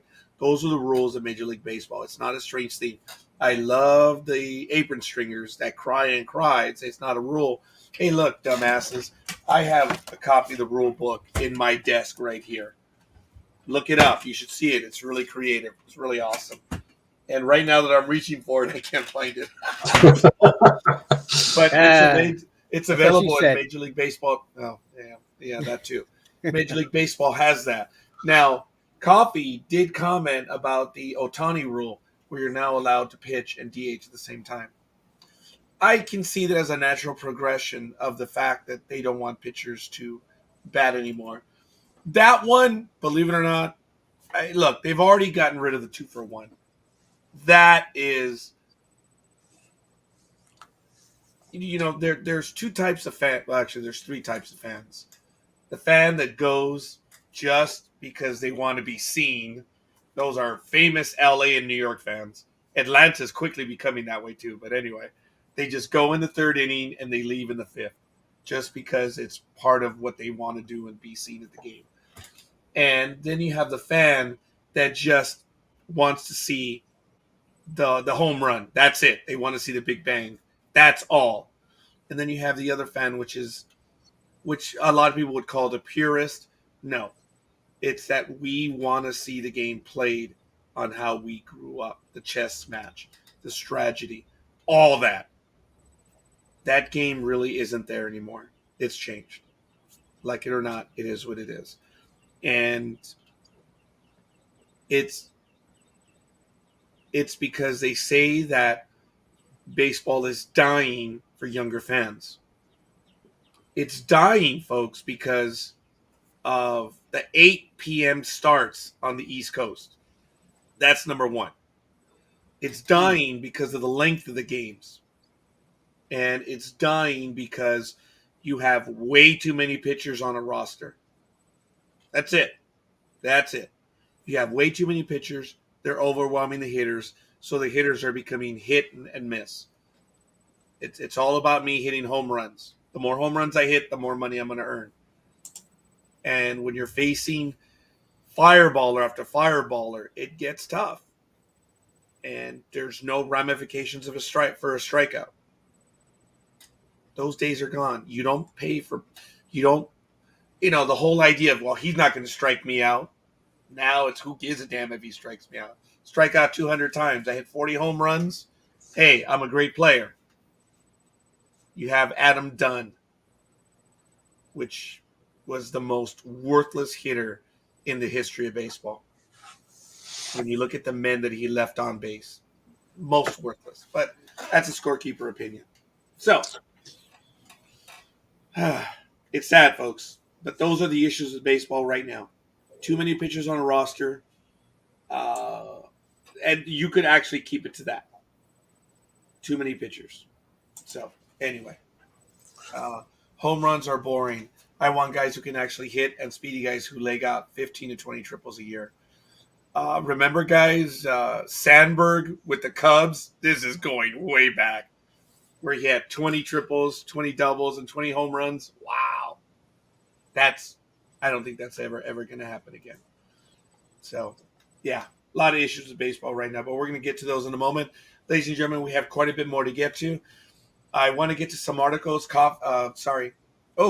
Almighty has been providing us with stuff. I didn't know about this one. This is going back a little bit. But apparently, Mile High Stadium, there was a fire out there. We're going to put the article in just a moment. This was brought to you by Fox News. I'm shocked. It looks like it's a real article, a real news story. There was a big fire right there. And yeah, there's some images to take a look at. Wow. Yeah, that's in response for their trade. Oh, is that what it was? Really? No, I could be. I'm just joking. I mean, as soon as I saw that, I'm like, yeah, that's because they gave up so much in that trade for what's his name? Russell. Yeah, that's a big deal. So anyway, that's why I thought of like, I don't blame him. I don't know if that's probably something else, but that's the first thing that popped into my mind was that joke or whatever you want to call it. But a little bit of karma, right? Yeah, I mean, that was after I go off on them getting the bad end of that deal. Then Cleveland turns around and does it. So it's like I should have kept my mouth shut. And as a matter of fact, Almighty sent me an article, which I didn't know about, that apparently when the trade was done for Deshaun Watson, several agencies or one agency received a buttload of donations. It's like, oh, that was bad. It was like a rape crisis center. And they got like then all these donations came in. I guess I wrote on top of it. What was it that they're getting ready because Deshaun Watson won't only rape the Browns. Oh, I missed that. But I mean, I guess allegedly, but still, allegedly doesn't sound as funny as just a plain statement. So. Oh, it was real. It happened, folks. But then there was another deal. Matt Ryan, I was stunned by this one, where he was traded. Wow. I guess there's nothing sacred anymore. I mean, everyone's on the list. But Matt Ryan was traded. That one genuinely surprised me. Jeez. Well, going back to the fire thing, it looks like the building, but I don't think it's the actual building on fire because there's even on YouTube, I'm like, wait a minute, what is this crap? Because a lot of people on TikTok are like, look at here. I mean, I've seen in the last few weeks, ever since the whole Ukraine thing happened, people on TikTok were making videos about, look at the war, look at all this. But then you watch their videos and you say the same thing. Wait a minute, what is this crap? Because what they were doing on TikTok, and TikTok is not as strict as YouTube. I don't know why that is. They're just like, oh, you want to make videos? Go ahead, use our platform. But TikTok doesn't check the validity of some of these videos, because what they're doing on TikTok in the last few weeks, they're integrating and looping a war that's from a video game. It's not even the actual war going on in Ukraine right now. And then they add in sound effects of kids crying, which is not actually happening. It's from a different video game. So when this story came out about the fire, I'm like, wait a minute, that doesn't look like the actual building is on fire. What video is this? Are you one of those fake video people too? Because I've seen these titles come up and they're like, the building's on fire. Look what just happened in Major League Baseball. I'm like, Then I look it up on Google and I'm like, yeah, that's not the same picture here and what you're showing on your video. So did the building really catch on fire, or was this fake? There, I said it. But it's protected free speech. I don't care what. I mean, if you figured out, other people. Plus, also, you can claim that it's a parody and get away with it. Or people with a brain like you will figure it out. But I know that I don't believe in fake news, because that could be someone's opinion. So, where do you draw the line on that? So, it's getting too far, and you have to bring yourself back on it. I know this isn't the Constitution show, but I'm going to play devil's advocate against you trying to censor streaming services. I would agree with you. When we were talking about a little while ago, I was struck by the 1940s comment about the one individual, whether it was true or not. And I hope it didn't come across as I was arguing with you in any way, because I actually was interested in learning that one, because I was going to mention the American president with Michael Douglas. For those of you who've seen it, it's in the 1990s, I think 1995. He has a speech at the end of the movie, which, if you're on the political bent, the right side just lost their shit on it, and the left fell in love with it, and the moderates didn't know what to do with it. But he basically mentioned something that Almighty does. He says, look, American citizenship is way up here. You have to want it bad, because it's going to hurt. Because you have to acknowledge the Constitution in what it says, spirit and word. And if you want to defend the flag, then you have to acknowledge that someone has the right, in his loudest voice, to insult the flag, burn it, whatever. If you want American citizenship, it's going to hurt. And it's going to hurt bad. And I'm paraphrasing, I'm butchering, but if you want to understand there's a civics lesson there. But the right wing is absolutely infuriated with that speech, because it goes against a lot of their chest thumping belief in the system. And it is. And it's just disappointing that it is sad that it's just, if I don't like what you have to say, you're done, you're out, you're gone. I myself, this is what I do, folks. I will delete people on Facebook if they're spewing hate. There are a lot of people I disagree with, but if they're hateful and hurtful, I just don't want to have time with them. And I will notoriously block someone. But if they have a differing view from me, I get it. That's what makes us who we are. But I don't have time for people that have hate. But Aisha has a comment. I've seen a guy called Chieftain show how some of the Ukraine videos have been cut to show that what some people want to see. Oh yeah, it's called propaganda. Actually, I would correct that. It's called yellow journalism. There's a phrase for that. But now some people are offended because if there's someone of Asian descent and it's you call yellow journalism, oh my God. Hey, coffee, yes or no? You know that to be true. People are stupid and they're making a big deal of it. But anyway, both sides are using it and making things worse, in my opinion. Aisha, I agree with you 100%. That was my comment. I'm not disagreeing. And yeah, I remember as a union member, I was taught messaging.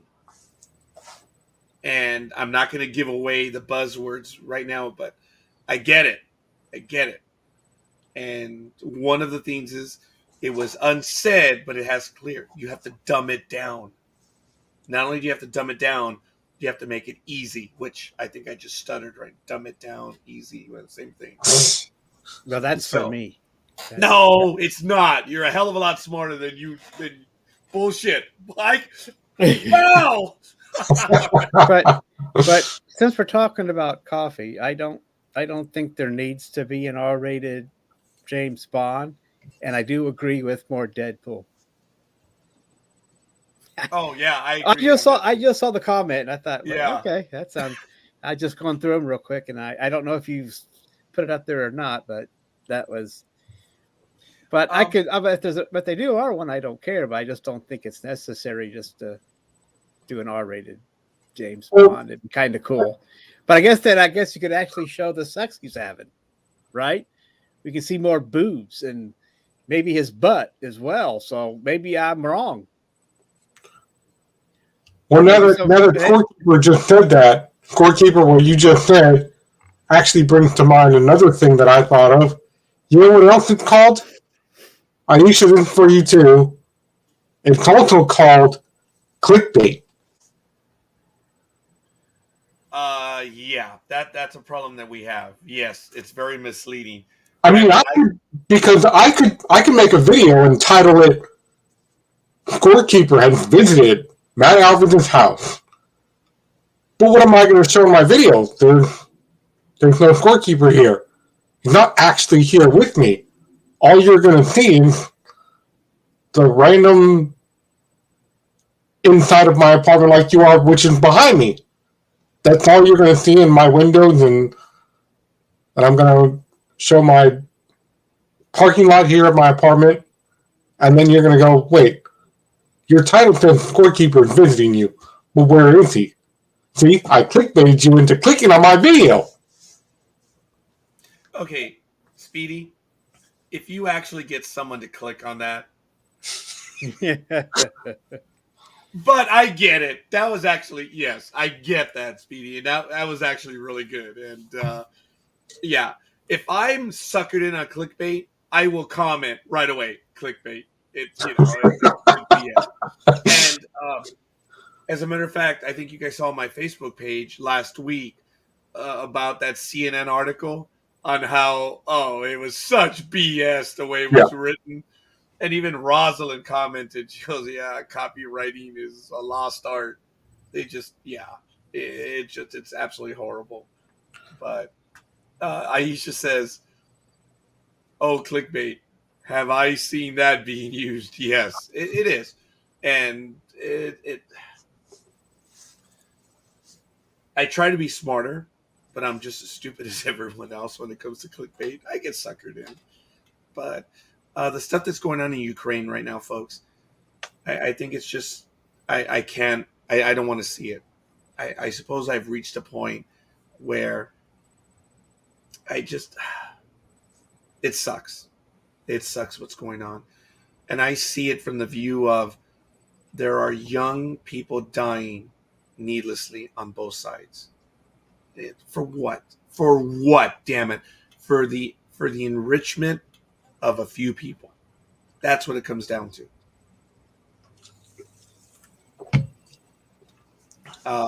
Yeah, and it's yeah. Sad thing is, Russian government has such a tight lock on the media in the country that, according to the U.S. government, there have been over 7,000 Russians killed, and a majority of Russians have no idea. On that, I do agree. They have it. Now, Russians can do the VPN stuff, but it costs money. VPNs are expensive, so not everyone has access to that in Russia. Because I've seen videos originate from Russia, and they say, "Yeah, we've got VPN, so we can get around that." And they're showing videos of traveling in Moscow and how stores have closed, and the effects on it, the price increases. And they said, yeah, there are significant price increases, but not on everything. On Western goods, yeah, the things have shot up. But she can do the video because of a VPN.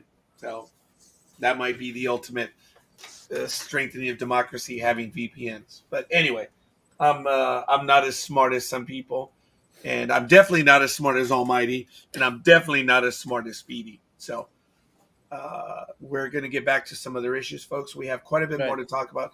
I need a refill. Almighty, go ahead, because I need a refill. But what is it, my brother? I was going to say that, and the Russians that do know and protest get arrested immediately, and who knows where they end up.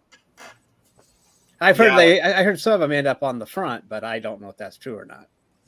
And they use them as shields just to throw them out there. But that could be, I heard someone told me that it could be propaganda that he heard and told me. I'm like, but you can't really roll anything out when it comes to footing. So, yeah, you can't. Sad story. Folks, I'm sorry, but we are on the side of peace, and we want people to do well. And it's a shame because Ukraine is a rich country that has not been run well. And if they're left to their own means, they would be well off. I hope they're able to win. I know, I'm sorry. I didn't mean to say that. You quoted someone in the 1940s, Almighty, and I'm quoting someone further back. And I think it's from the Civil War. It might be Abraham Lincoln. And he was quoted on Twitter at the time when he said, is there anything more melancholy than a battle won as opposed to a battle lost? I mean, you won a battle. What does winning mean? And come on, guys, you know better. I'm screwing around. Almighty got it when I said he was quoted on Twitter at the time. Come on. Anyway, I got to get a quick refill. Folks, if you guys want to take a quick break, I don't have a video to cover for us, but if you guys want to take a quick break, great. Otherwise, let's get to the next story. I'll be right back. I need about a minute and a half. You need to go to the beach and get a video for the interruption. The beach. So. I do. Oh, yeah, I got to go get me some video. Yes. I'm going to see what I can do. Or get a video. You'll get a video of you doing some yard work or something, and then we can just go to that. Almighty. Yard work. Yep. I will never do yard work. Oh, man. Well, whoever does your yard work, do you get white people? No one's done my yard right now. I thought you might hire some I did. White people from Walmart. I did. I don't understand. In the Walmart parking lot, you go get some white people. No, but I did hire those that you say. And I put it on Facebook, and I had to take it down before people got offended. But I'd understand the joke. Like I just yes, it was. But I'd see it, and I'd laugh and go, "That's cool." I mean, it's why not flip it, But nobody can understand a parody. And maybe there are white people you can hire at Walmart. I don't know. Nobody works anymore, so I don't know if you can even do that. But no, he'll probably ask me to do it because he knows. No, that's No, that's racist. I don't think you could do that. Yeah. Anyway, I've always said, you've arrived when you can hire a minority to work for you. And my thing was, I had a classmate stay with me for a little while. And I took a picture of him, and he was doing the lawn. I said, you've arrived when you have a minority do your lawn. And so many people got offended with that, and I just thought it was damn funny. They gotta get over themselves. And plus that might be your job. I mean, there were a lot. I mean, people don't understand. Yes. People don't understand that, they're trying to do all this cancel stuff, but they don't know how hard we had to, not we, but people had to fight to get free speech. I mean, we had to go through, Lenny Bruce paid the price for that, trying to get free speech and everything else. And we did a big price in the 60s to get all this stuff started with segregation, equal rights, all the rights that were happening. And now we're cancel culture, whoever is putting us in reverse right now, because of them wanting to segregate African Americans again, if give them their own library and stuff. The KKK is confused because when they talk about it, they get in trouble, and they're confused. Like, what the hell? That's what we want too. Let's join forces. And that's a bad joke, but still, it's relevant. It is very relevant. Forgive me a moment, gentlemen. I'll be back in just a moment. Whichever one of you take us where we're ever going to go. I'll be right back. Where we're going to go? Probably nowhere with me here. Yeah, exactly. Yeah, so that's what did you agree with me? Oh my gosh, that's funny. I like it. So that's why I said what I said earlier. If this was a video that we were making, which it eventually will be, if you're not here live in the chat room, you should be. But you'll probably end up watching this on Facebook later, and it'll turn into a video. See? That's why I said if this was a titled video, if we were making a 30-minute YouTube video about our show, it would probably say Scorekeeper is taking us somewhere with him when we're not actually going with him. Almighty, where he's at. I'm here in Northern California. Scorekeeper's down in Southern California. So. Yep, and I'm in Northeast Ohio. So. Ohio. How's the weather up there? Well, I don't know. What the fuck's it doing? It was snowing this morning. We got a little bit of a coverage. I didn't mean to say fuck, so fuck it. And it stopped snowing, but it's still cloudy, and it's still 33. It hasn't been too bad weather-wise for the last few weeks. It looked like spring was slowly coming upon us, but we cannot count on that until the end of April. Well, actually, you can't even do that because I remember when the opening day for the Indians, it got snowed out. 3 games got snowed out for opening weekend, so that was pretty funny. Yeah. So, you're never out of the woods. You're never out of the woods here. Yeah, up here they're talking about rain today and tomorrow and Monday. Oh, yeah, we're not getting any of that over here. It's going to be warm today. Well, lucky you. Let's trade places. Oh, no, it's going to be like 86 today. It's going to be miserable in here. And as a matter of fact, I'm going to turn the heater off now. Wah. Oh, here we go. What's your weather like? What's the weather over there? I'll go over it again. It did snow this morning. Now it stopped. It's still cloudy and still 33. It was fine for a couple of weeks being in the 50s and 40s. But spring does not officially get here until probably the end of April and the first few days into May. Like I just told Speedy, there was a time when the Indians' opening weekend was snowed out. So that's where anyway, that's my weather. And who has the dog? I think that's Scorekeeper's neighbor. Yeah, I believe they're in. Well, you better go over there and beat him up like an MMA person would do. It's a rat dog. It's a stupid little rat dog. Oh, it's annoying as heck. Almighty, you can't do that. That's animal abuse. Oh, that's right. That's right. I said beat up the owner, not the dog. Oh, maybe I did mean both. You did. Did I mean the dog? Yes. Oh. Stop him from barking. Beat him up. That's what you said. That's true. Well, if the little dog, you just step on him then, and kick him across the lot. So. Oh my God. Hey, this is of being hit. This is not a pet friendly cat. I mean, kid. Fuck show. So anyway. Okay, Almighty, I think you need some coffee too. Oh my. No. We never say that here. because we already have coffee. It's a cup of Joe. Remember that. Yes, a cup of Joe. Yeah. So, Okay. after saying that, my cat ran away. So Yeah. Oh, Great. Coffee says it's 70 and sunny here. Money 30 and snowy on Tuesday. Wow. Aisha says the Ukrainians are really good at using all of the anti-tank missiles they've been given. But when you send tanks undefended to a city, what do the Russians expect? Yeah, I agree. Look, I mean, it is amazing. And the story of the president that the United States called him like within moments of the invasion, they said, dude, we'll go get you.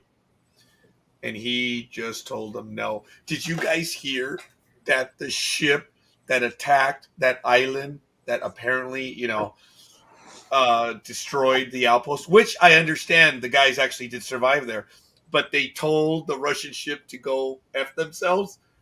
I don't know if you guys know this. It was sunk last night or the day before. Wow. That was awesome. They sank the ship. They suckered it in. Somehow they got it to come in close to shore, and there was a missile battery, and they just wailed on it. And there's video of the ship burning as it sinks. I'm sorry. I don't like to see people die, but I'm glad that ship was sunk. Oh, good God. I love it. I'm glad it was sunk. And sorry. Speaking of missiles, That was an evil laugh. I'm sorry. speaking of missiles and Why? being hit, you can either be hit or be missed, which is what happened to Yankees league manager in a batting cage. Yep. Yes, very good segue on that one. Yeah. I don't. Was she severely injured, or I know that's on your email, but I don't know if. Well, she did escape serious injury, but look, she was struck in the face by a batted ball during a hitting drill, folks.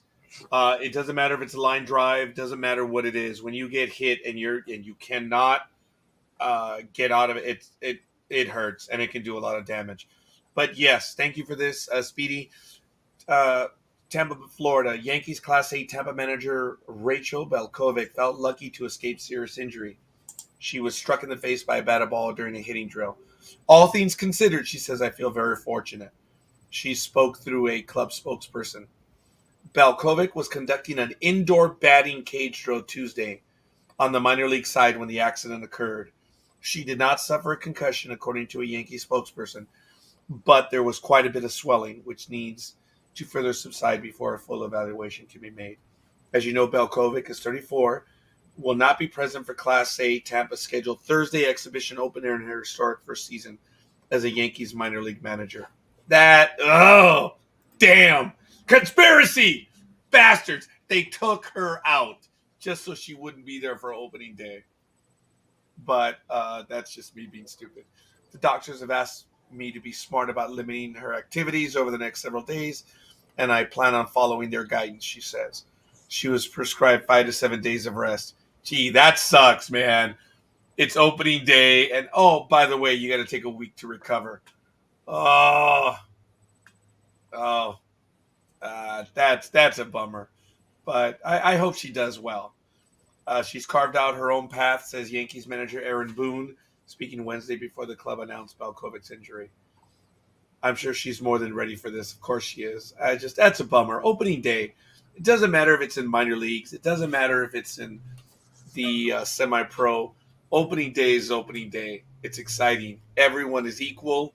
Everyone is 0-0 with 0 games back. There's nothing like opening day.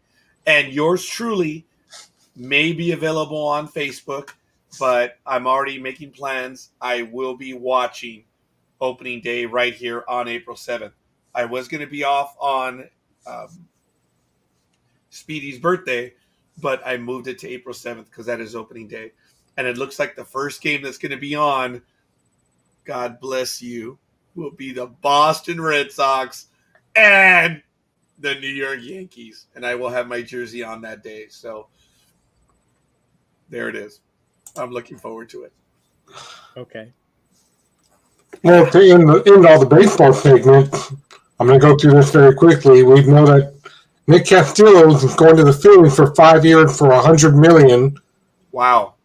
Carlos Correa is going to the Twins for 3 years for $1.53 million. That's wow.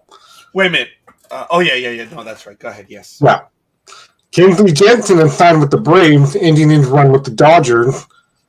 We don't know his contract situation, but we'll see. Freddie Freeman going with the Dodgers after he finally made a decision. And the biggest story is Trevor Story is going to the Red Sox for 6 years for $140 million. Oh, that's the Trevor Story, right? That's the shortstop, I think. Yeah. Yep. Yeah, a lot of people were really that was the interesting one. They were looking to go after him for that. As a matter of fact, in another story, thank you, Almighty, Jock Peterson slams trio of cheap MLB teams in Twitter rant. Air warning red, incoming. Yep, we're under attack. Here come the Russians. That was perfect. We're going to put this article in the chat room. Forgive me a moment. I'm a little bit behind on that one. Oh, I do have my coffee mugs. It's just that they're indoors right now. And look, I'm in the last days of tax season, folks. I'm dying, man. I'm trying to survive. So I'm just using. I'm not a good business owner. I'm using the customer supply of cups. And did you guys know that these are called Java jackets? Did you know that? No. I didn't know that. That little brown little sleeve. I thought they were coffee sleeves. They're actually called Java jackets. Oh, and a little bit of soccer news. But anyway, yes. What was I talking about? I don't know what I was talking about. Anyway. Jock Peterson. Yes. Thank you. 8 years after Major League Baseball service and 2 World Series titles, San Francisco Giants outfielder. He's a Giant? Yeah. What? Oh, you rat stupid. Oh, come on. Okay, knows the sport of baseball inside and out. Well, I don't know if he knows it inside and out, but he does know pearls. But anyway, he's also entitled to his opinions, which at times can be very outspoken. Yes, Jock Peterson has a mind of his own. The Major League Baseball lockout ended with a new luxury tax threshold in place, up $20 million from the previous years. While teams like the Dodgers, Mets, and others are unafraid to spend, that can be said for the entirety of baseball. Peterson took to a Twitter rant late on Tuesday, that fake website, and absolutely slammed a trio of cheap baseball teams for their inability to spend. The top 3 are the Dodgers at $270 million, the Mets are $249, and the Yankees are $235. The bottom 3, wow, are the Indians at $35 million. The Pirates, the Indians are at $35,600,000. The Pirates are at $35,250,000. And the hunt for Red October, Orioles, are $30,316,666. The mark of the beast. Uh-oh. Oh, you never know. So he did slam those teams. Folks, I'm surprised that they're that low. Wow. I really. All right, Peterson. I got you, homie. Wow. So the reason I saw that, and I knew, I mean, the Indians' payroll has always been low, but this is a guy that's ignorant of how the Indians build their team. I mean, he doesn't look at it like they only spend $35 million, but for the last 6 years they've been winning the division, second place. They went to the World Series in 2016. So what's he whining about? The Indians, like, I don't know what Pittsburgh and the Orioles are doing. I don't know if they're just sucking to be sucky, but we build from free agency and we re-sign who we can. We make some trades to get some improvement, but sooner or later we know our free agents that sign and become really good will end up on one of the top 3 teams anyway, or somewhere like that. because we can't afford them kind of contracts. We don't have the market. He doesn't realize how those 3 top teams make their money. They have these big TV deals. You've talked about it with the Yankees and the Mets. I'm sure the Dodgers have a big media deal too as well. And they can afford these players, and plus marketing. That's all. So to me, and I think I even treated back that information about the Indians. I was pissed off. I was like, you're an ignorant fool. I mean, what are you talking about? You didn't do any research. Because anyway, that kind of pissed me off. I don't know if you can tell or not. But yes. But that's my reason is that, look,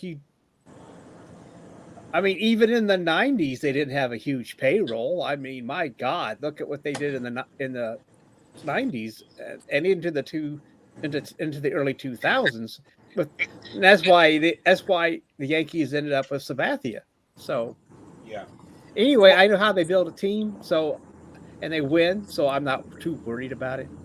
And let me add to that very quickly. Other than Dreem is here, thank awesome. Hey, Dreem! Almighty, the Indians do spend. They're now doing this. They're long term. The Indians have a good team, and as they continue this, they're going to start spending money again. But yes, they've never spent the money of the likes of the Yankees, Dodgers, or Mets. But the Indians do spend. That's why it surprised me they were on that list. But they're in their rebuild. Eventually, because they've traded. They do spend, and they have traded for other teams' free agents to improve their pitching and stuff. So there are, and I know there are. I'm sorry, Dream. One more thing. I know there are players in the pipeline that are ready to come up. So, and maybe some will make it during spring training. And I will let you carry on, Dream or Roger. Dream! I didn't mean to interrupt. Dream! We have Dream. Oh, he got the cowbell. Dream. Dude, I bet you no one has screamed like that in a while for you, baby. Oh, man. Not since last night. Oh, not since last night. I was going to have to check my watch.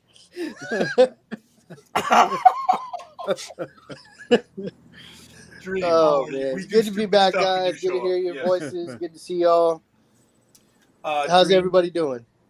We're doing well, but you know what? All kidding aside, dude, the shit that you have been dealing with, I told you this in private, I'm now saying in public.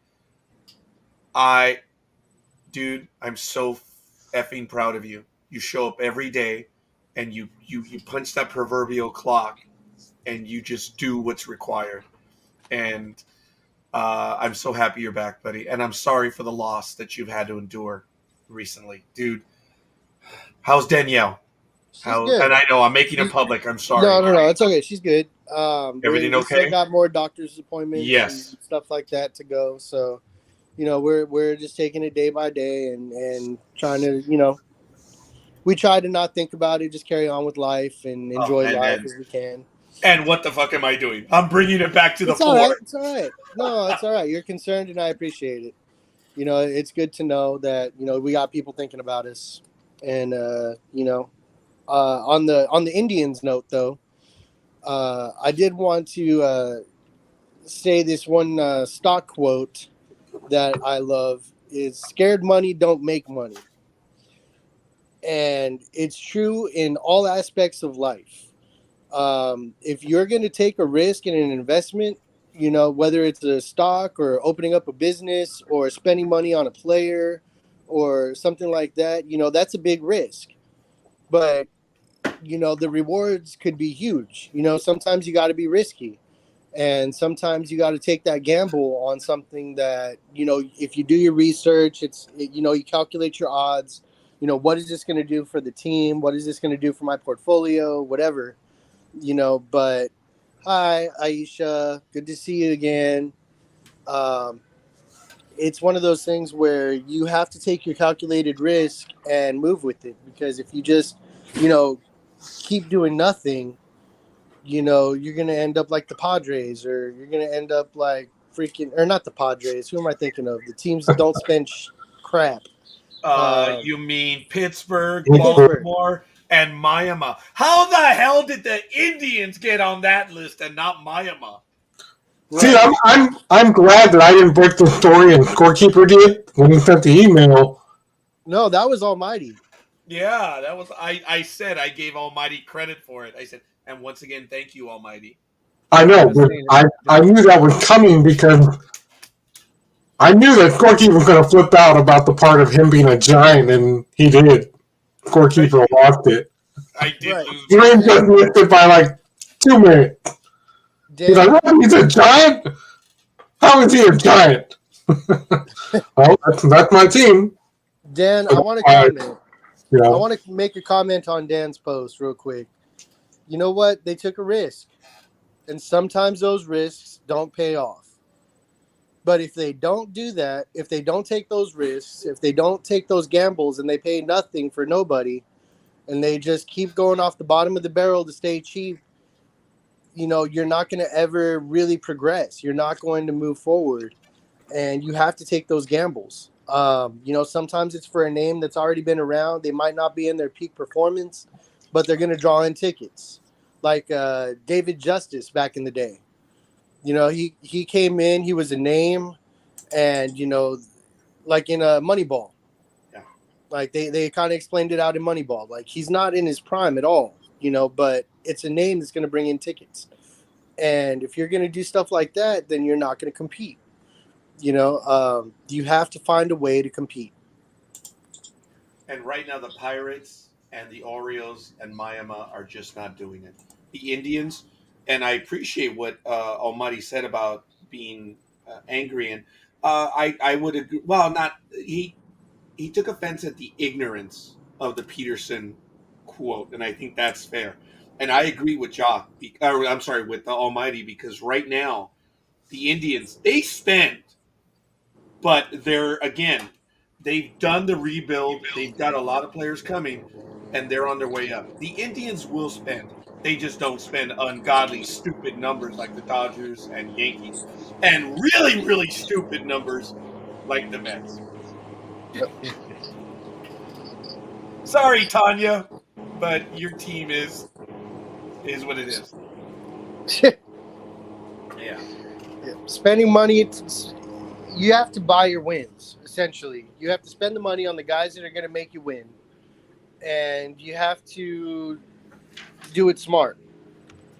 That's all it is. But, you know, I'm not a owner.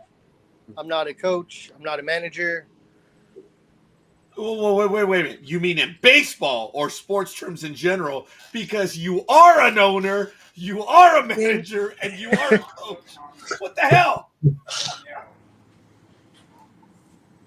Oh, yeah. Well, you're right. You're right on that. Yeah. Dude, you have your own sports team. You do. I have my own team. I have my minor league. Ooh, maybe I should have said that. But I do have my minor league operations as well. You know, folks, I'll tell a story another day because I know Dreem is short on time. So I'll even be able to tell him off camera what I'll tell a little bit later. But anyway, go ahead, Dreem. So what's up, buddy? See, look at that. That's how ignorant the Jock Peterson. Thank you, Coffee. Indians opening day payroll as of right now is $51.6 million. I'm stunned that they were on that list. I didn't think so. I really thought the Indians were spending a little bit more. So I do believe Major League Baseball does have to have a minimum, but you know, hey, we'll see. That was not agreed to, but they should, because when other teams are sending money, you know, to the lower end teams and they don't spend it, that's bullshit. That is bullshit. All right, I got to get going, guys, but I just wanted to stop in, drop in, say hi, throw in my 2 cents for what it's worth. Hopefully for inflation, it's worth a little bit more, but it's not. Won't get you any gas. Sorry. Yeah, we know that. Gas pricing, Dream. All right. Peace out, guys. All right. Have a good day. Have a good one. Thanks, buddy. My jaw did drop because I filled up the Maxima as we went to the game on Thursday. I have never paid $6 a gallon until Thursday. Needless to say, I didn't fill up the bastard. I just put half a tank, and I was stunned. That's the most I've ever paid for gas. Or petrol, or fuel. How much did you pay, Speedy, the other day? On Sunday, I paid I just put 40 in because I know it would have at least got me to, either full or almost full. And my SUV, it has that that big gap, and then they have the little gap in between the lines on the gas tank. Yeah, that's usually a quarter and a half, but that's okay. So it's like three centimeters away from the big long white one, which is full. I'm like, well, I kind of made it to full. Oh well. So that's what it's been at this week. That's Speedy, fine. so you're telling me you were 3 centimeters away from the big fat white one? Yeah, I would have been. I'm almost at full, but I didn't quite make it on $40. Coffee, almighty, save his goddamn dignity, will you? I should have put 60 in, but Oh, in for a penny, in for a pound. Oh my God. I would have had a full tank on Sunday, but like I said, Okay. I didn't do Yes, that. we know you were Okay. 3 centimeters short from the big fat white one, yes. Yeah. I'm glad that you were able to relieve yourself on Sunday. So that's awesome. Real quick, while Roger and I try to get over it, but so the Indians try to do a quick fix in the late '70s. They signed Wayne Garland to a $250,000 payroll, thinking that's all they had to do to get to the World Series. Then it turned out he was injured every season, so it never paid. And it was guaranteed money, so he'd get paid and not play very many games. But that was the Indians' quick fix at that time to get to the World Series by signing one player, and that was big money back then. Oh yeah. So they gambled or took a risk, like Dreem said, but this one did not turn out. So I like Aisha's comment. Yeah, I do too. Yeah, that's like an annual budget. And then Tony says, surprisingly, and we did forget about this. That is true. And the Indians are there. They pay a little bit more. And Tampa Bay is not on that list because they do spend a little bit more. Tampa Bay competes with a low team salary year to year, but that's rare. Yeah. And obviously Oakland, but they're in a fire sale. And 2 of their pitchers are probably going to be gone before opening day. Because I haven't seen the likes of this fire sale in a long time.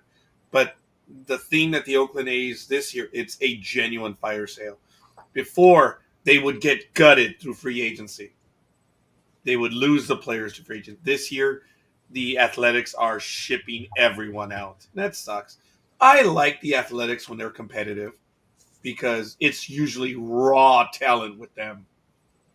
And if they're not going to be competitive, it's well, okay. I'm figuring they're not going to be. But, yeah.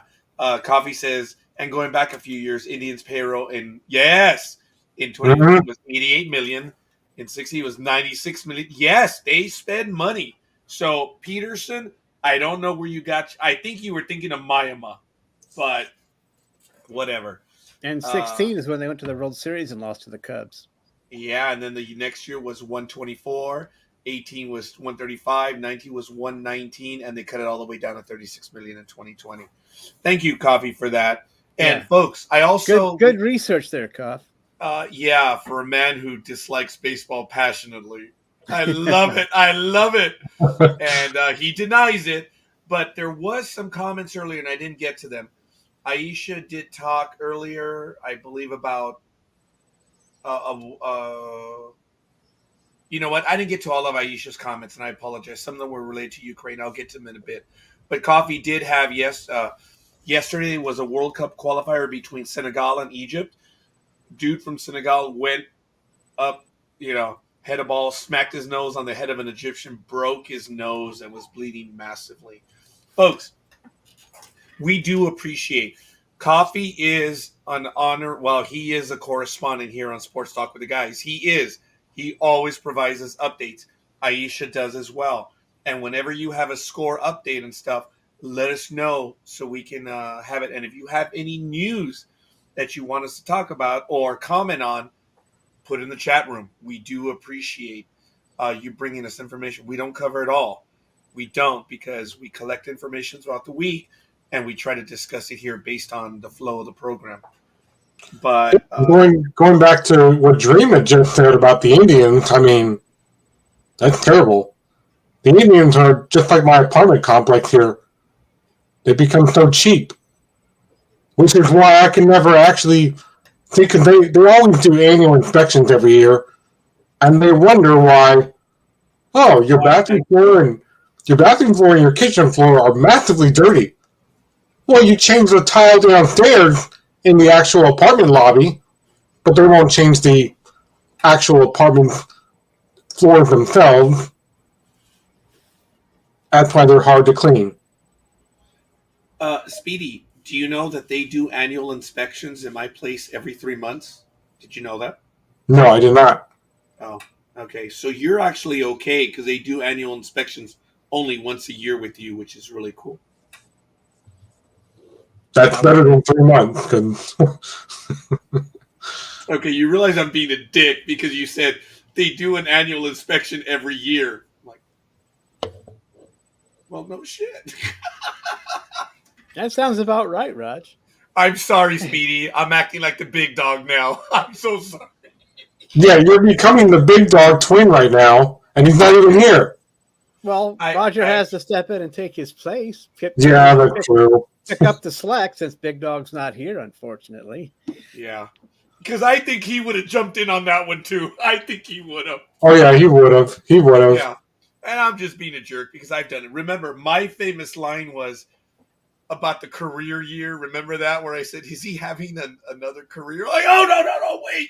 And before I could even say that, everyone jumped all of me. It's really, how many career years can you have? Oh, my God. And I caught it instantly. But before I could, Lenny Melnick, Big Dog, everyone just went for the kill. But gee, Scorekeeper, how many career years can a player have? Oh, shit, I blew that one. So don't worry about it. Plus, when I moved in, there's this beam in my kitchen,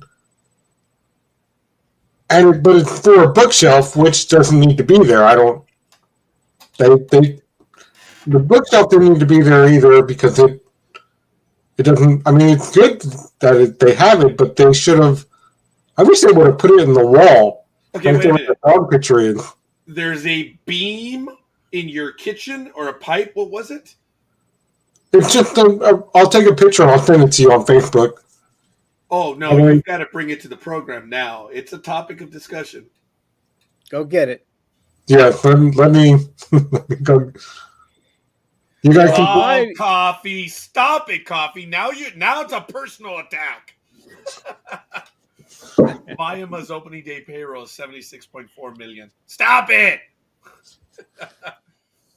You have me start saying Mayama. Oh, yeah, well, that's part of the program right here. I mean, Aisha, you're a little delayed in your comments. You didn't get it because he said we have our annual inspection yearly. So to be a jerk, I said, oh, did you know that we have an annual inspection every 3 months? Come on, Aisha. Oh, my God. I was being a jerk to Speedy right there. But I'm sure he's still listening to me because he did not mute himself. So I know he's going to beat me up when we go see him this year for that. So, folks, I'm really excited. I really am. I already have the tickets. I'm going to Alaska April 20th. I get back the 28th. I'm so jazzed about it. If anyone wants to be on my text list, I'm going to be sending live pictures from the different places that I go. I'm going to be posting them on Facebook. But if you would like direct e-cards, as I call them, not postcards, but e-cards, let me know. I'll send them over to you guys. I'll be more than happy. Yeah, we get it. Yeah. Oh, okay. All right, Speedy. Come on. There it is.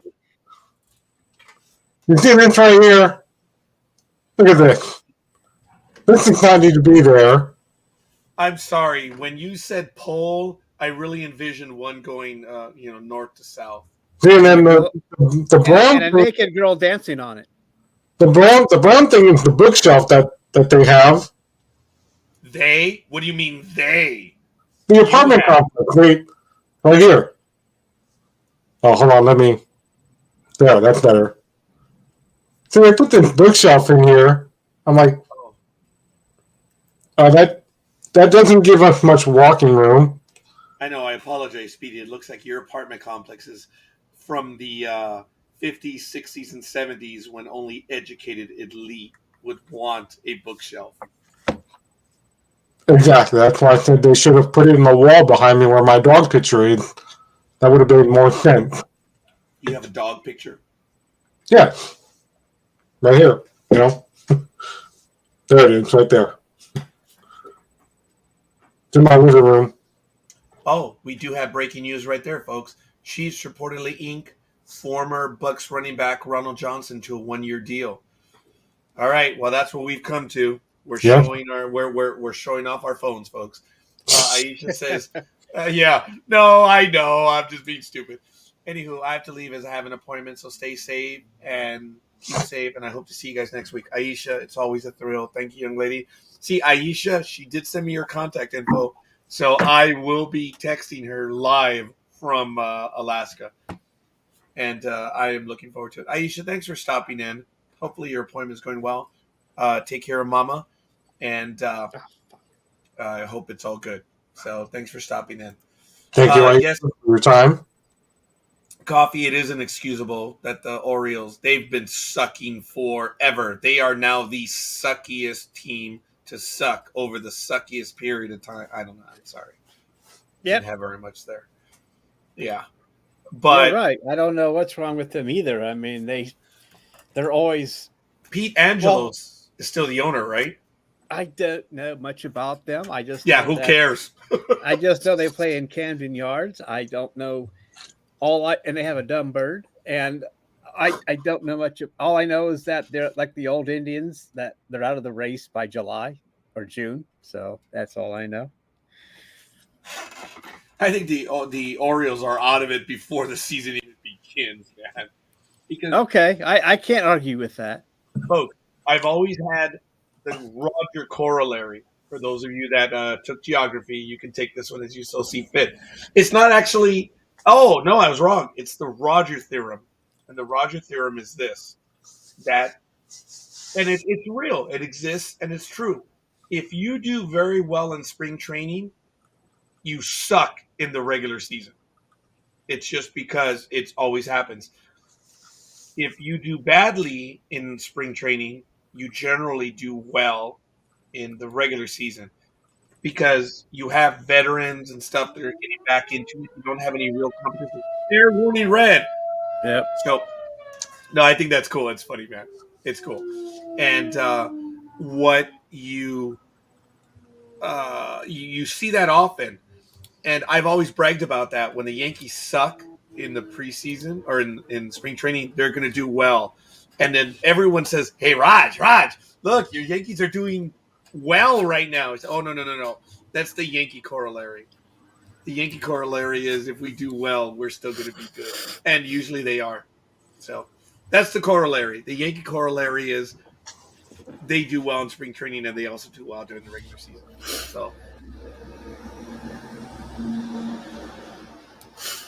So, Do you have a dash card on by your house, Scorekeeper? Not me. I think it was Almighty. I think someone went by him, but that's all right. what? What did you say? What's going on? We heard something and like a car going by or something. Oh yeah, sometimes you can hear the traffic. We did. It was good. We heard it that one time, so it's all good. Got another private message on the chat. Oh, mother of mercy! What is the length of this article? Oh, it's just a quick. I just looked up the GM, and if you notice, he started out as a scout and player development, so he should, and he still doesn't know what he's doing. So I don't know why he got hired. If you look at the general manager of the Baltimore, yeah. Oh.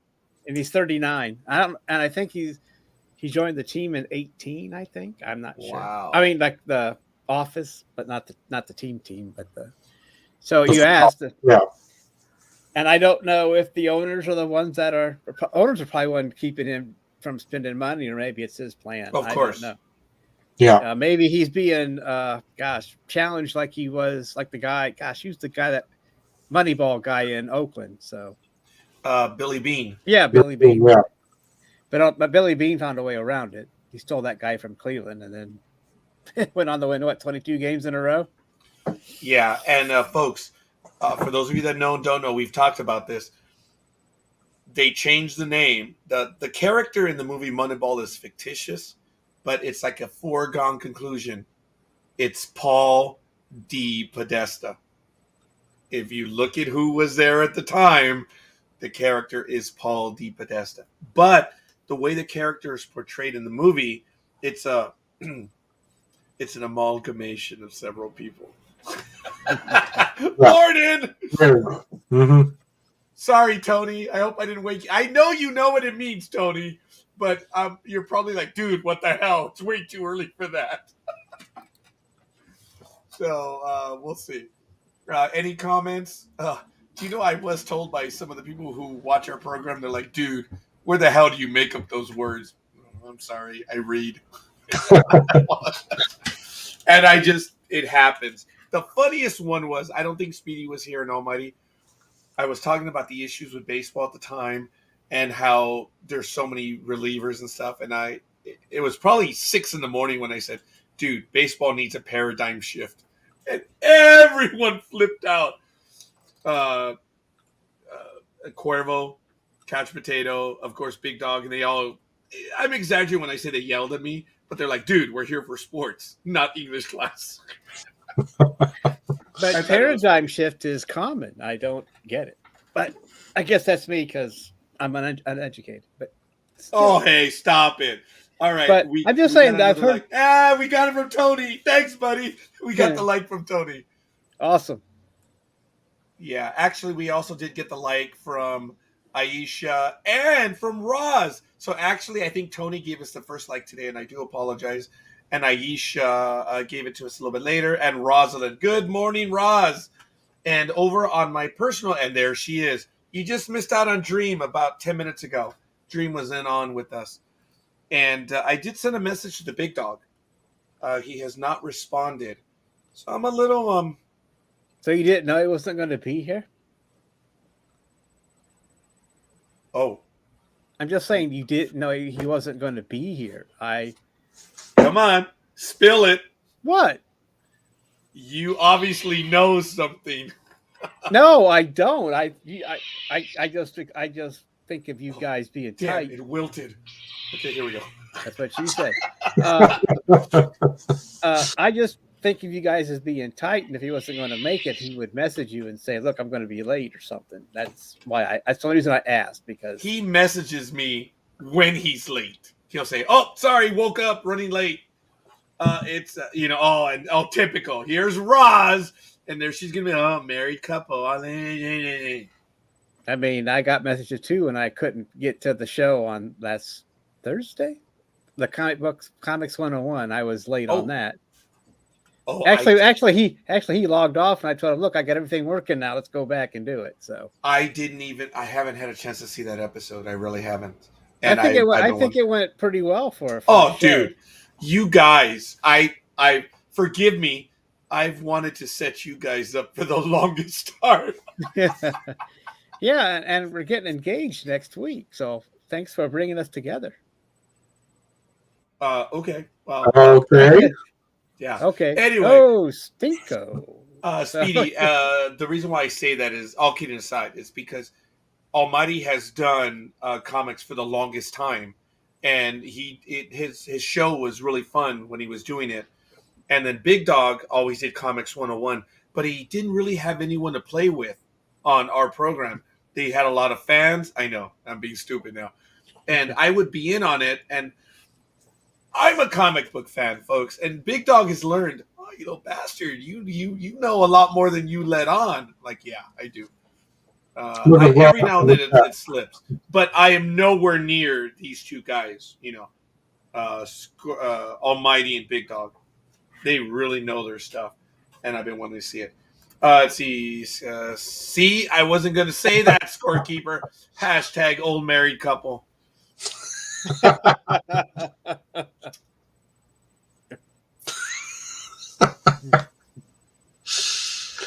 Oh, what a way to be on the morning show. Sports Talk with the Guys. Home of the Monday Monday morning Morning quarterback on On Saturday. Saturday, yes.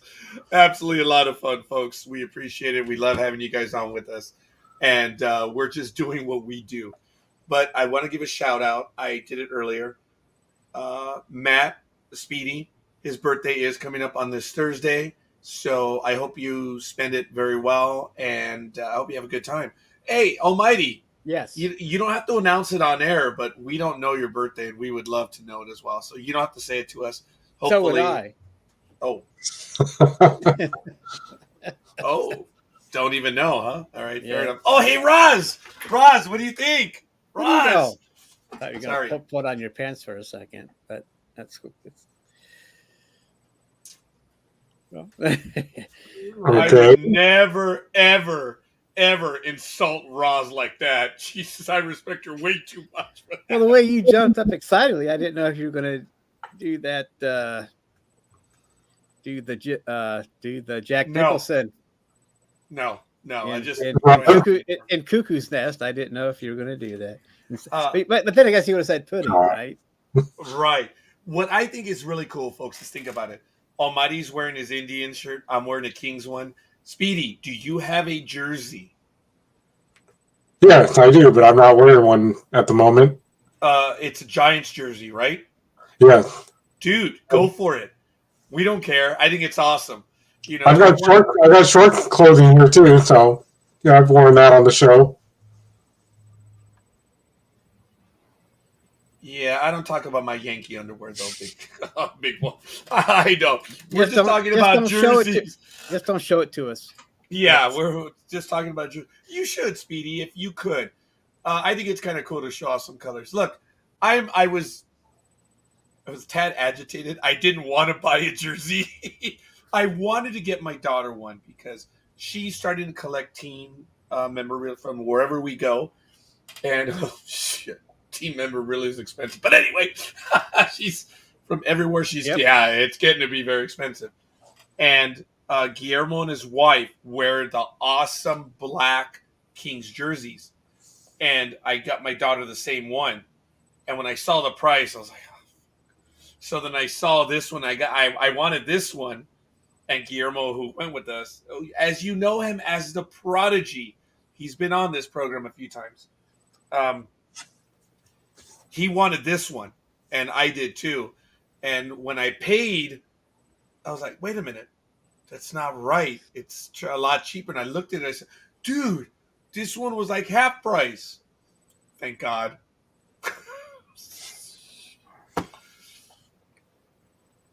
Yeah, I had fun, but damn. Fun at a Kings game is expensive. yeah, that's the other thing. I'm surprised that most parents didn't, really teach their kids on about either. I think your dad is like what my dad was, like my mom, because every time we would go to the store, we'd look at something, my brothers would be like, oh, can you get that for me? For me, I would have a more bigger reaction. Oh, yes, this is cool. I need a new video game system. Come on, Dad. And I would exaggerate the whole thing because I know it would make him upset on purpose. My mom too. Like it's only $200, and he'd go, all right. Yeah, it's only $200. Because we didn't, kids don't realize there's other stuff that parents have to pay for. No, they don't. Now, Speedy, what was your line? Because I think Almighty and I both heard the line of, money doesn't grow on trees. And my answer was, well, go plant the goddamn tree. To be a dumbass. I was like, Dad, with the damn garden you have, obviously you've chosen the wrong tree. Jeez. Yeah. Obviously, I was a lot older and I understood. And that was my answer. My dad never smacked me. nor did my mother. But if I was ever entitled, my dad could have, and I would have just laughed. But my daughters pulled it on me, and I died laughing because my line was, the line I was told was, money doesn't grow on trees. So when I said I didn't have money, my daughter said, well, just go to the ATM. Oh, my God. Oh. Yeah, and I died laughing. Go ahead, Almighty. No, I'm laughing at it because it's a good comeback. It's like, oh my God, it was hilarious, and it just doesn't come out of. Oh yeah, it does. Oh my God, it was funny. I wonder if my daughter ever has kids, or my daughters, if they ever do, what the line will be for them. Come on, Mom, just press the button. Just use your fingerprint. Come on. Yeah, you know, and that's the other confusing thing now. Or just show your image on the phone. Sorry, go ahead, Speedy. That's the other confusing thing now about some of the toys that they're making. I mean, when the pandemic started, it was just, okay, well, take all this dog food out on the floor and put it out there and organize it however you want. And I'm like, okay. But then things started going back to normal with the pandemic. They started bringing better shipments of the dog stuff. But now some of the dog toys look like kids' toys. Just go to any TJ Maxx store, Home Goods, Marshalls, or you might even find some at Petco. Who knows? Because what they're sending us now is, what they started sending us as the pandemic started out in 2020 was, look, it's Woody, it's Jessie from Toy Story. No, that's a dog toy. So now, ever since the pandemic, all these kids come into my job and they're like, Mommy, I want that. And the parents are like, oh, a toy, okay. I'm like, no, that's not an actual kid's toy. You got that from my pet section. And the parents are like, oh, you're right. Never mind. Here, you can put this back, please. My child will not be getting this. Like, why are they making toys now? They're for dogs, but they look like the cartoon characters that kids see on TVs and movies. Because the dogs are fans now. And also, they're probably trying to introduce us to Unitoys. Well, you might be right about that because one of my cousins, she posted a video last night on Facebook. She was on Facebook Live where her dog actually reacted to another dog in a movie that they were watching because she thought the dog that was barking at her is real. Because she doesn't know that it's just another dog on the TV screen. So she's barking at the dog on TV. The dog is barking back. I'm like, and so when the dog on TV gets in, lower position like they're going to attack, she does the same thing. She gets on the ground and she's got her heels up and going, that's all because, I have a cat or had cats and they never react to a meow on TV. So I think, well, maybe it's just an actor faking it because cats don't always act on command. So you have to fill in for them because they don't give a crap about what's going on. No, they don't. So you can train a dog, but a cat, like, you talking to me? But still, but that's interesting that a dog, I guess dogs do react to different things on, TV. Yes, they do. A lot. And cats just lay there and lick themselves. That's why I say dogs are cooler than cats. And it all seems from that line. I wouldn't say that because a cat knows better to talk to a dumb dog on the phone. I mean, on the phone. Well, that too. Ladies and gentlemen, at 8:45 a.m. Damn Almighty! I think you just folks, the annual program today. It is the Almighty Show. Yes, cats train their humans. Watch it, Roz. Watch it. No, Roz. No, that is not. They do not do that. And I'll say why because no cats train you to feed them when they look at you and go meow, and you go, oh, poor cat. He just ate 15 minutes ago. But you know, Yeah. Thanks, Tony. Dude, it is way funny. but No, because right before Almighty said that, I was going to say that this is why I think dogs are cool. Because it stems from the line with Michael J. Fox playing the voice of Chance the dog in the movie Home Alone, the best pet movie ever. And Sally Field is playing the voice of the cat. She's like, what are you looking at? He's like, what, the cat got your tongue? She's like, did you call up a snail's ass? And he's like, no. Cats rule, and that's why dogs drool, but we're cooler. And I was like, yeah. Cats do drool, and dogs do rule. Thank you, Michael J. Fox, for that line. That is cool. I do like it. And yeah, I'm only messing with you, Roz. Yes, cats do train their humans. I'm only kidding. But it's funny. But I've never trained a cat to talk on the phone. But apparently, No, oh yeah. Well, oh my god! You have Almighty, but geez. It took a while, but finally she learned how to push the buttons. And I just had, and it's a good thing I have that screen protector. I'll be all scratched. I have to change it out every so often because it's got so many scratch marks on it from her claws. So, yeah. Oh my goodness! Okay, that one didn't go anywhere. No. Oh, way to go, Coffee! Way to go! And what did someone? I saw this on a bumper sticker, folks, and I'm going to see if I can put it here on the program. But I think the bumper sticker said, "Cholesterol or heart disease is God's revenge for us eating his furry little creatures."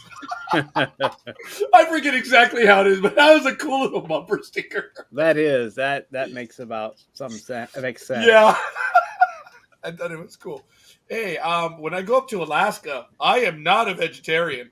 I am wondering what's going to be on the menu. Obviously, there's going to be snow crab. There's going to be a lot of seafood. But I wonder if, like, caribou and moose is going to be on the menu. I wonder. Because I know that the moose is a protected animal up there, and they can only hunt it at certain times. And I understand that if you kill a moose on the roadway due to an accident, but you have to stop and you have to report it. If you do not, it's pretty bad. Now, Coffee, he says his cholesterol is low and he eats a lot of meat. I did. So I know my cholesterol has clearly gotten better. I was a carnivore. And then my daughter, oh my God, I finally had sushi. It was on Thursday night when we went to the game. I had tuna, and I also had salmon sushi. But my buddy Guillermo, thank God, love him, man. He said, no, use this sauce, dude, because he's also against sushi. So he and I were on the same page, and my daughter and Janet, his wife, they love sushi. They love fish, and they just inhale it. And Guillermo, the look he was giving me was like, yeah, buddy, I get it. We want it cooked and dead. So, oh God, Roz, yes. I had the wasabi, and like an idiot, I knew it was wasabi, and I didn't get let's just say that, yeah, it cleaned out my nostrils. Damn! Wasabi is just horseradish, folks. That's all it is, damn it. And I had a little bit too much when I put it on there, and I was like, oh my God, the burn went all the way. So, it says sushi is incredible. I don't like fish, but sushi isn't fish. It's about the rice. It was a high-end restaurant where we went. We first went to the Yard House, but it was an hour wait. So we went around the corner, and you'll see it on my Facebook page, the Asian restaurant that we went to. And they sat us immediately. The service was great. And I ordered the shrimp tempura. And we actually had shots that night too. Damn. I don't know what it was.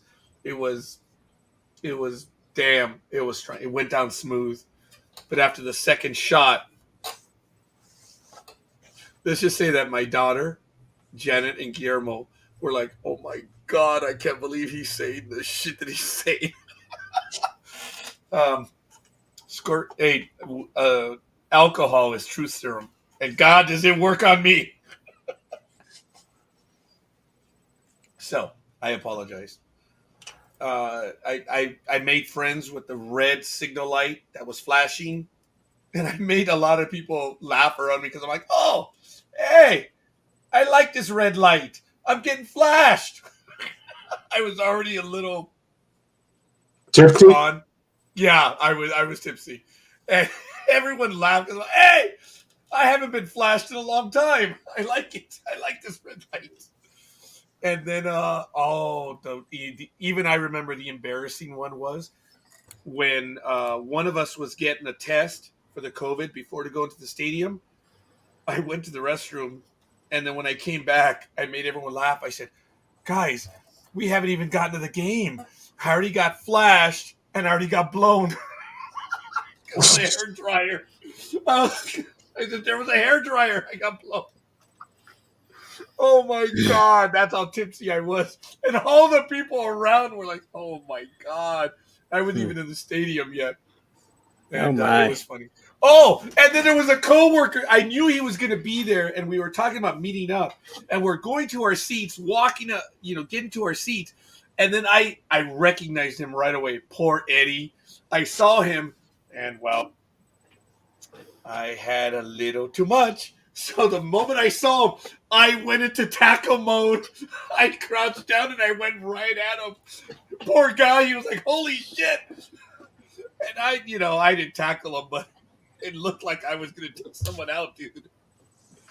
Oh my God, it was funny. I had a little too much to drink. Yeah, it sounds like you became a wrestler in one night. Yeah, poor Eddie. I would have rolled over him, dude. Poor guy. But it was cool. And of all the things, we were walking to our seats, going in the opposite directions. We're on the same level. I think he was in section 304 and we were in 312. So we were relatively close. During the game, I knew the section where he was, and I saw him, and I put this thing on magnify. So I took a picture of him and I texted it to him. 10 minutes later, he did the same. I just thought it was funny. You guys are like, I see you. Yeah. Your text message, I see you too. That's how immature I am, guys. So it was funny. But I did enjoy myself there, and I'm sorry. I keep repeating it over and over. It was fun. Too bad they lost. And that was his first game. So I'll talk to him on Tuesday, see how much he enjoyed it. But anyway, sake. Oh, yes! It was sake and sushi. Yeah. Yep. I had a little too much. But I didn't act overtly stupid, thank God. Well, at least you're not as stupid as, what some people say about Deion Sanders right now. Maybe the NFL teams at Jackson State for, their whole thing on Pro Day.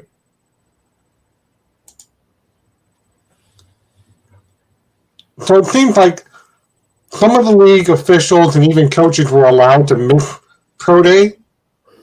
I thought that was against their contract. Because normally, the last few years, people miss Pro Day.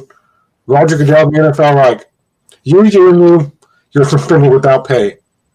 But this year, it's like, whatever. And a lot of people missed Pro Day, but didn't get busted for it.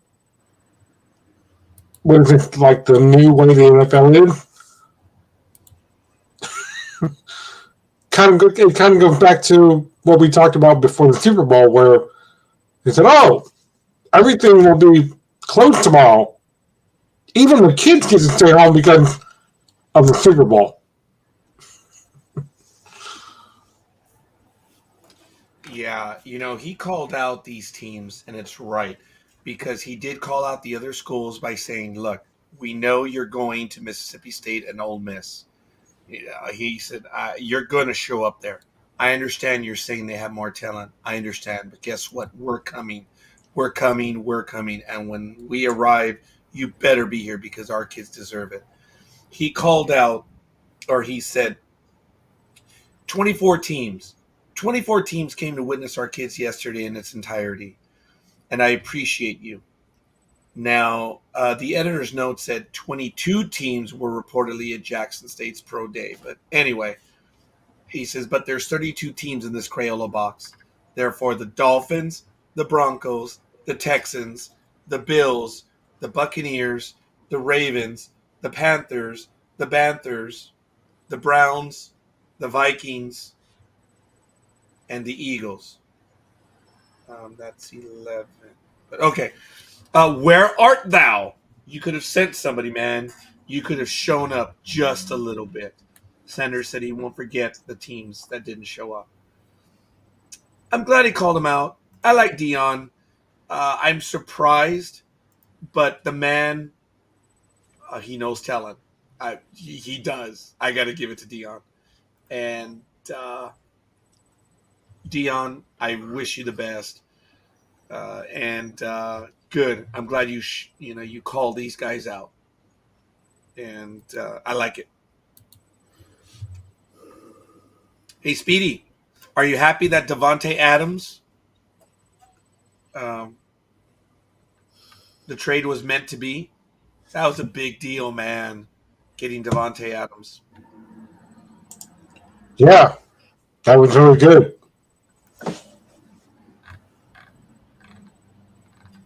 Almighty. What's going on? Davante Adams from the Green Bay over to the Raiders. What's that? I couldn't hear you with. I'm sorry. Davante Adams is now a Raider. Well, they just signed what's his name from Pittsburgh. So the Raiders look to be on the right, doing something right. And of course, when Schuster was traded to or signed with the Raiders, that started a domino effect, which sent Tyreek Hill to Miami. Yeah. And yes, thank you.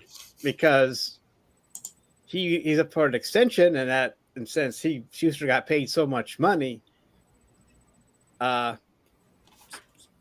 so that was domino effect. So who knows? I mean, I'm sure Kansas City would like to have held on to Tyreek Hill. I mean, he was such a speedster, but Miami is also trying to make the right moves. Now, here's something about Miami. I don't know if this is going to be a little controverted here because I read the headline that Tom Brady is looking to go to Miami, looking to be traded to Miami. And that being said, there were several players that re-signed with the Buccaneers just to play with Tom Brady. So that makes sense when I saw the headline that the general manager of the Buccaneers is interested or may be interested in Baker Mayfield. So that's because if he went to Tampa Bay now, he'd just be a backup. And that would add to the list of the Browns' first-round quarterbacks eventually becoming backups. So he's not there was a lot of them over the years. And I don't know how if that's true or not. But putting those articles together, so I think Tampa. From I read, Tom Brady wants to go to Miami. He wants to go to the South Beach. I didn't read the article. I skimmed over it. But everything comes into alignment if Tampa Bay is interested in Baker Mayfield. However, the Browns can't do anything with Baker Mayfield, I believe, because until they know what's going to happen with Deshaun Watson. Is he going to be indicted? Is he going to be suspended? Because if they get rid of Baker too soon and that happens, well, they're going to be up, they're going to have only a backup to fill in, and then they have to sign. So hopefully they're thinking that far ahead that they have to wait and see what's going to happen to Deshaun Watson legal-wise and league-wise. I don't know. And it's sad because if he's not indicted, and all they have is allegations that they might suspend him, and there's no proof that this happened yet. They're just civil suits. There's nothing. And if that's the case, if your team is going to play a tough quarterback, well, then just file a civil suit saying this quarterback raped you, and then he'll be suspended, and you want to play against him. See, that's a new strategy in pro sports. But after all, that's what I gathered through all of this, and I don't know if I can get. And also, the Browns traded away their future when they got Deshaun Watson. This has put them back 5-10 years because of the 3 first-rounders that they gave up for this guy and giving him big money. It's a big cap hit. And I think the Browns took a step backwards on this. I'm not saying Deshaun Watson can't do the job. I'm just saying they gave up too much for him because eventually the Texans have to give him up too, because especially if he's suspended or one of these things he gets indicted, he was going to be let go anyway, right? I mean, but this makes sense because real quick here. I mean, the Browns did quickly sign Kareem Hunt when he was suspended for the Chiefs for domestic violence. So this is a pattern for the Browns to sign those kind of players that get into that kind of trouble. So kind of fits. So him and Kareem could share stories about what they did in the locker room. So, but that's the big picture I see right now, but I could be wrong. But I mean, if everything with Deshaun Watson waits out and it goes too long, the teams are still probably going to I think the smart teams are going to wait until see if Baker is released, because they can't keep both with the cap, because of the cap. I mean, Baker's still making some money. But anyway, I hope that makes sense. I mean, I kind of rushed that in there, but it's just like I can see a little thing going on here. As long as, whether it's rumor or not, I don't know. And I mean, the biggest thing I fear is Baker going to Pittsburgh. I don't, because he's, you piss him off, well, things are going to happen. But there's been a rumor of him going to Pittsburgh. I don't know if the Browns would trade him in the same division. I hope they're smarter than that. And but then again, the Browns. I mean, he's been linked to going to the Raiders, the Calgary Flames. So I don't he's going everywhere. So who knows? He might even end up in the in a soccer team in Mexico. I don't know. I mean, or the USFL. That was funny. The Calgary Flames. Yeah, but yeah, Calgary. Well, EFL, I take a pay cut, but at least he'd start there. But anyway, I hope that made sense. But just looking through it, it's like, okay, but still, I think Baker will end up. I mean, Baker probably will be. I don't know, but teams that are smart will wait for the Browns to release him. Rather, it probably won't be until, like I said, the Watson thing is kind of settled out. Anyway, I'm done. You guys, if you have an opinion on that, go ahead. Let me add to this before Speedy very quickly. Is I just posted the article in the chat room, and I also posted in our private chat that Deshaun Watson, for the second time this month, a jury has declined to indict Watson on sexual misconduct allegations, and this one was in Houston, and it's the second one in a month that has declined to indict him. So they're reading it as in the news that it was done. Here's the interesting thing. I don't pretend to know the entire details down there, but earlier in the month when he was not indicted, we're like, it's done. So now there was a second grand jury. I guess you could, if you're the district attorney, you can keep going back to the grand jury as much as you want to try to indict. But 2 of them in a month have now neglected or declined. Well, they probably just want to get him out of the state. Oh, he's gone. You know what I mean? Say, well, if we indict him, he's going to have to come back for all this trial stuff, and he'll be back in the state. Who knows what he'll do while he's down here on trial? And they're like saying, let's just get rid of him. Let him go to Ohio and take up his trade there. Okay, remember, this is for the criminal aspect. He is still being sued by all those women. I know, but I know it's criminal, but they still want to get him out. Yeah. He might have to come back. I wonder if he'll come back 22 times. Well, we know it was the team that got into this, because the team itself is also trying to clear their name and Watson's name, but it was the representatives that were trying to make their cases yesterday and how this whole thing will play out. because he said it yesterday. I don't know what these women are talking about. I never even met these women. That was just some of the things he said yesterday in court. So now the juries and the DAs are trying to figure out, is this, they don't know if he's trying to play them or they're trying to play him in like a chess tournament thing, because he's claiming that he's never seen these women, and now the DA is like, well, were you drunk? And he goes, no. So I think what's happening here is I think the first thing is correct. I think he's playing them and they're playing him, all while in the midst of the entire courtroom going, I wasn't drunk. I've never even seen these women before. Well, remember, guys, that was really funny about this case. And I'm sorry. I know I'm a male commenting on sexual assault allegations. Forgive me. It's Sports Talk with the Guys. But there were, I believe, 14 women that accused him and were suing him. And someone said, where's the criminal complaint? And then within a few days, one of them filed a criminal complaint. Look, come on, folks.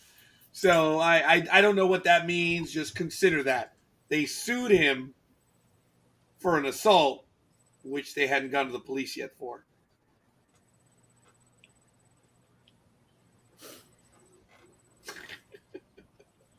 Well, there you have it for that. Yeah.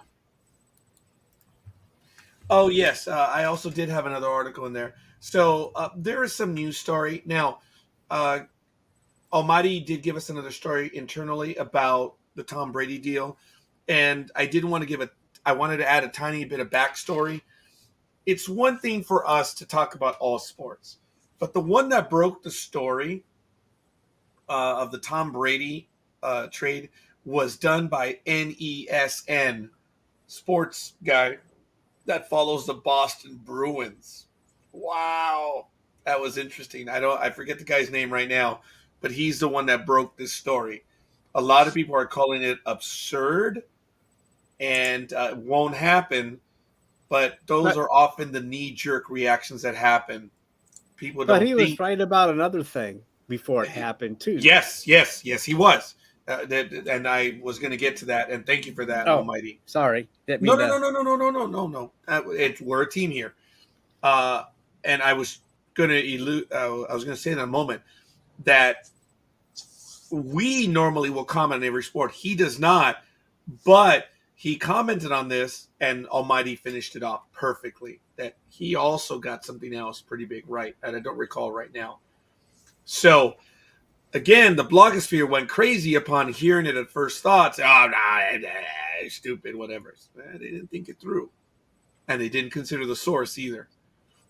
So, I don't know. I mean, if you read it and you got another football thing right, then it kind of adds legitimacy to it. And it may not happen, but it's an interesting... Well, like I discussed earlier, it seemed like an interesting thing going on throughout several teams, but who knows? Yeah. Very quickly, folks, I want to remind everyone that following this program, there's Dale Arnold. I'm sorry, Dale Arnold is his name. Yes, thank you. And what he predicted, I'm sure we'll be able to find that in just a moment. He got it right, and who knows? Tampa Bay, I don't know why he'd want to leave, but whatever. I guess he has a house in Miami. What do I know? But he was the first one to report Brady to Tampa Bay. Oh, okay. As a done deal. So there's that. But anywho, it's an interesting scenario to go into after they got Tyreek Hill and then they get Brady. That will change the paradigm in the AFC East. Still my beating heart. Go ahead, Speedy. gentlemen, this would not all have happened had Brady not said, two different things. Okay, here, I'm going to give this ball to a fan. I'm going to put my signature, my John Hancock on it. And then 3 weeks later, I'm unretired. I can go another 2 years or so. I'm re-signing. So you're unretired.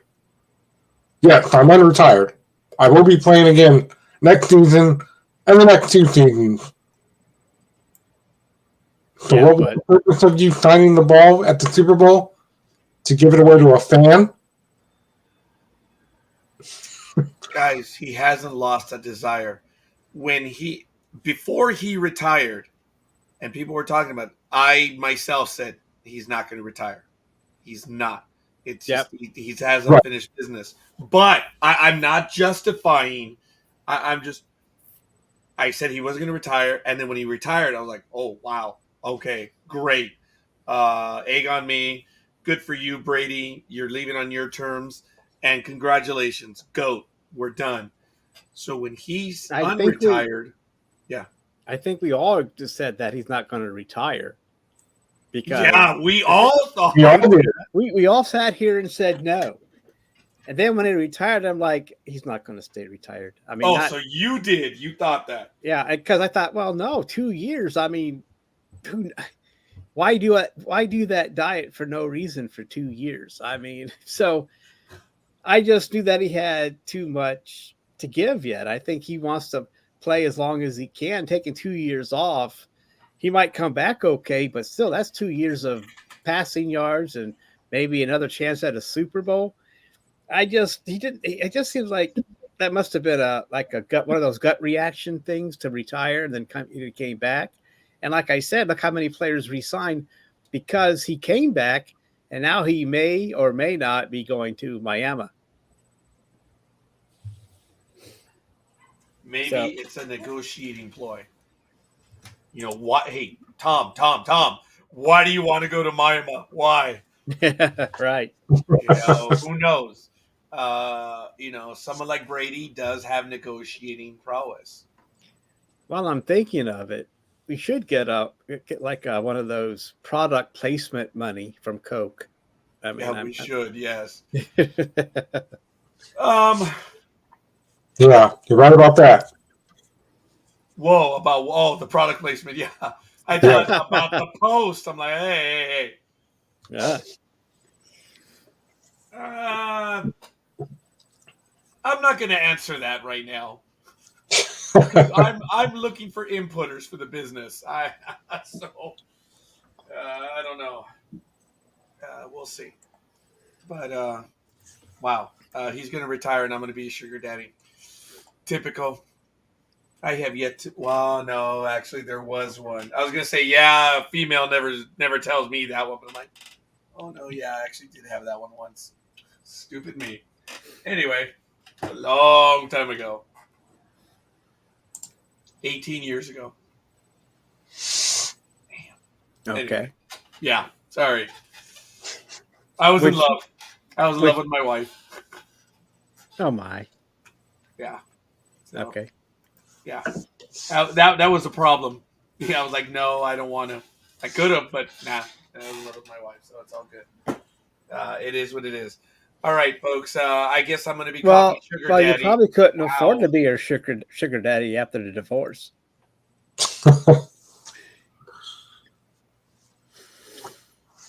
Wow. That's not a game I'm going to play at this point in time because who knows? Who knows? Maybe my empire would have been bigger because of desperation. Maybe. I'm just saying that, the way California's set up about that stuff. Yeah. I'm. It doesn't matter. Paying her for the rest of my life, so it's all good. It's all good, folks. Tiny bit of legal advice: don't ever have a stay-at-home. Put her to work. Put her to work. Put her to work, huh? Yep. Stay at home. You will pay forever. No, just remind her how long women have been fighting to be in the workplace. And why did I say no? Why did stupid? You know, I've always said one of my greatest regret is I was at H&R Block at 18 and they offered me full time, which I accepted, but I got bored because Thrifties paid more. Yeah, that's how stupid I was. 18 years and I was offered full time. What an idiot. So I wonder all that I know about tax law and everything that I've been doing for the last 34, 35 years. I wonder where I could be. It's one of my greatest regrets. The second greatest regret is never putting her to work. Yeah, well, live and learn. Yeah, that's why I'm sharing it with everyone else. So it's all I'm good, folks. afraid that all of us have made that kind of a mistake. So Well, Yeah. I'm only coming across as that way right now because I'm making more of a joke of it. You Yeah. know, look, we're still not divorced. It is what it is, and it's an issue of health now. So who knows where it's going to go? I have no idea. Oh, there it is. See, I will go find Jeff Bezos' wife. She's rich as hell. She's got like 26 billion from him. She can't give it away fast enough, and it's now worth 28 billion. It's funny how it works. Well, that compounded interest, and it might be maybe some of it was stocks and preferred stocks and stuff like that. Who knows? Yeah, good for her. Yeah. Good for her. Good Yeah. for her. She did. She made the right choice in marrying him. Yeah, and they were actually married for a long time. We Yeah, were married 26. Oh my God! Next year it would be 30 years. So, Wow. I mean, For me. how much is Bill Gates' wife going to walk away with? Well, they had an agreement in place. Oh, they had a pre-op. Yeah, they had, but she's still, she's not gonna wait. She's not gonna walk away in the poorhouse. But it's still in the billions. No, she won't have to stay in a retirement home. That's I mean the one that she builds maybe, but you know. I wonder who's gonna get the house, the one up there in Seattle. That'll be interesting. I remember when he built that house. That was unreal, man. It was crazy. But it is what it is. Folks, we're well into our fourth hour here on Sports Talk with the Guys, home of the Monday Morning Quarterbacks on Saturday. That's Almighty, that's Speedy, I'm Scorekeeper. We will be done long before 10 o'clock. We do have a program that follows us every other Saturday called Ever New with Chris Smith. And the program will be on at 10:30 a.m. Pacific time this morning. So for those of you that want to join, it will be on the network shortly thereafter. So 10:30 a.m. Pacific time every other Saturday. And we have a new episode following us today at 10:30 a.m. So check it out. Monday Night America? No, I'm a dead man right now. I can't. I will do Monday Night America in Alaska, though. Oh, you bet damn right I will. And I'm hoping for the Northern Lights, guys. That's really where we're going up, is for the Northern Lights, the Aurora Borealis. And they say in April, you still get it in April. So I'm holding out hope that we're going to see it. And my daughter doesn't know this, but oh, wow, you know what? Okay, here we go. Let me pull up Google Maps. I'm going to do it right now, and then we're going to go to the screen, and I'll show you guys what I'm talking about. But in Alaska, I have some places where I want to go. It's already marked on the map. Let me get the satellite view. There it is. No, I don't want to. Oh, satellite, you idiot. Okay, there it is. All right. First of all, I found out the flight plan to go to Alaska is all over water. Damn it. So I'm not happy about that. But let me see if it'll show up on the screen now. Yeah, there it is. Add to stream. So the flight is basically going to be this. Straight through. So it's all over the ocean. I'm like, oh, great. I thought I was going to hug the thing there. But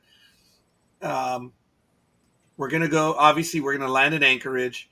Denali is right up. Man, you can see Denali right here. That's crazy. That's the tallest mountain in North America. But here's Fairbanks. We're going to go up to Fairbanks. But I'm going to probably be somewhere around here. I think that's where the Yukon River. I'm going to try to get as far north as the Yukon River to catch the Northern Lights. And if you look at the map, that is pretty far up there. I mean, hell, it's even further than Jeez. Then even Bergen. Jeez. Might even be further up north than St. Petersburg. So, yeah. It's all right. Wow. Anyway, that's how far I'm going to go up. But anyway, back to sports, says Coffee. I can't believe Andrew Miller retired. What? Uh-huh. He was with the Indians, wasn't he? Yeah. He walked away from the sport. Wow. That's crazy. All right, we'll go figure. I thought he was effective, but yeah, as Coffee says, I thought he was effective. But I guess he's done.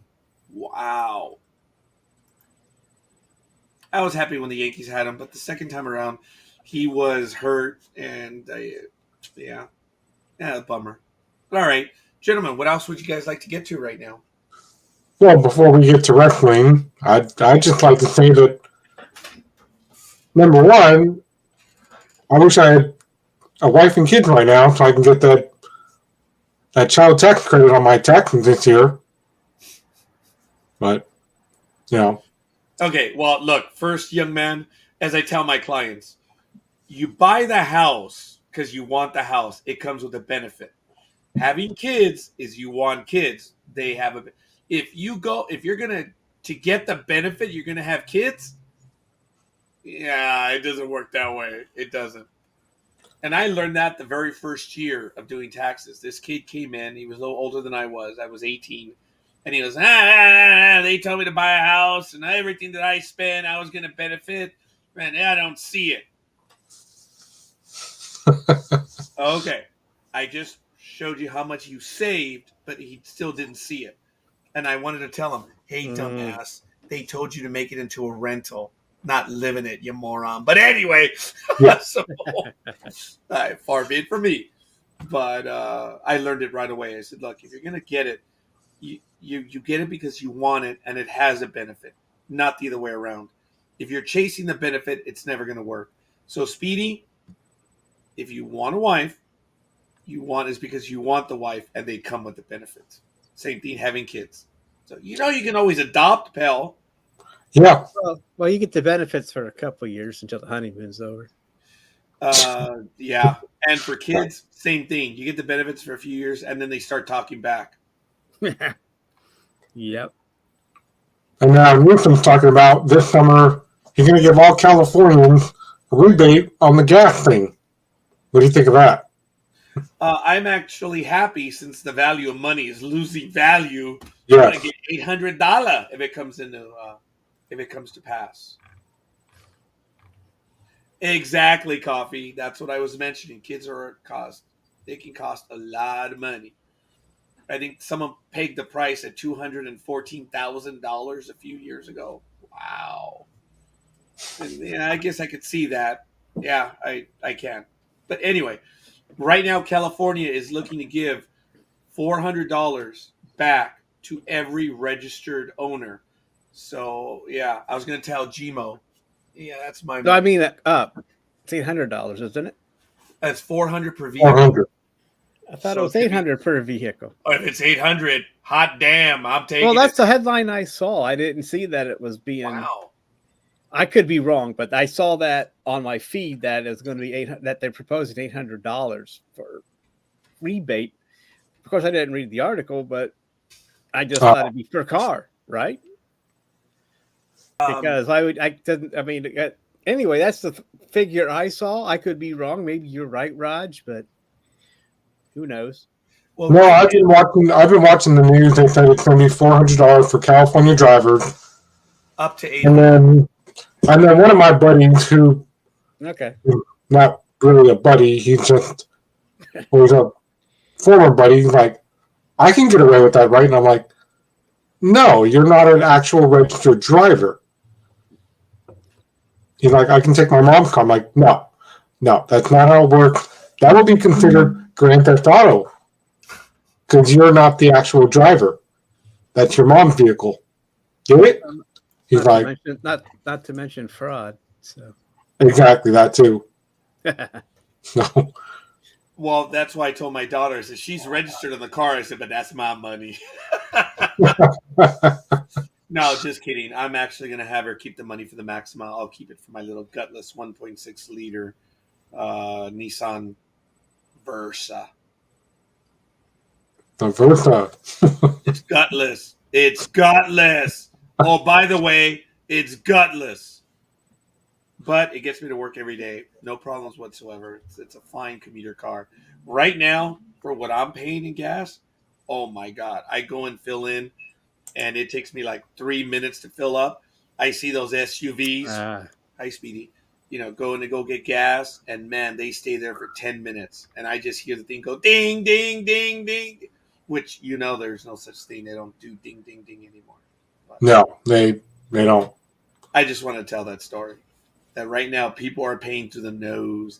How much are you paying for a full tank of gas, Speedy? I'm paying about $70. Well, no, $60 for a full tank of gas.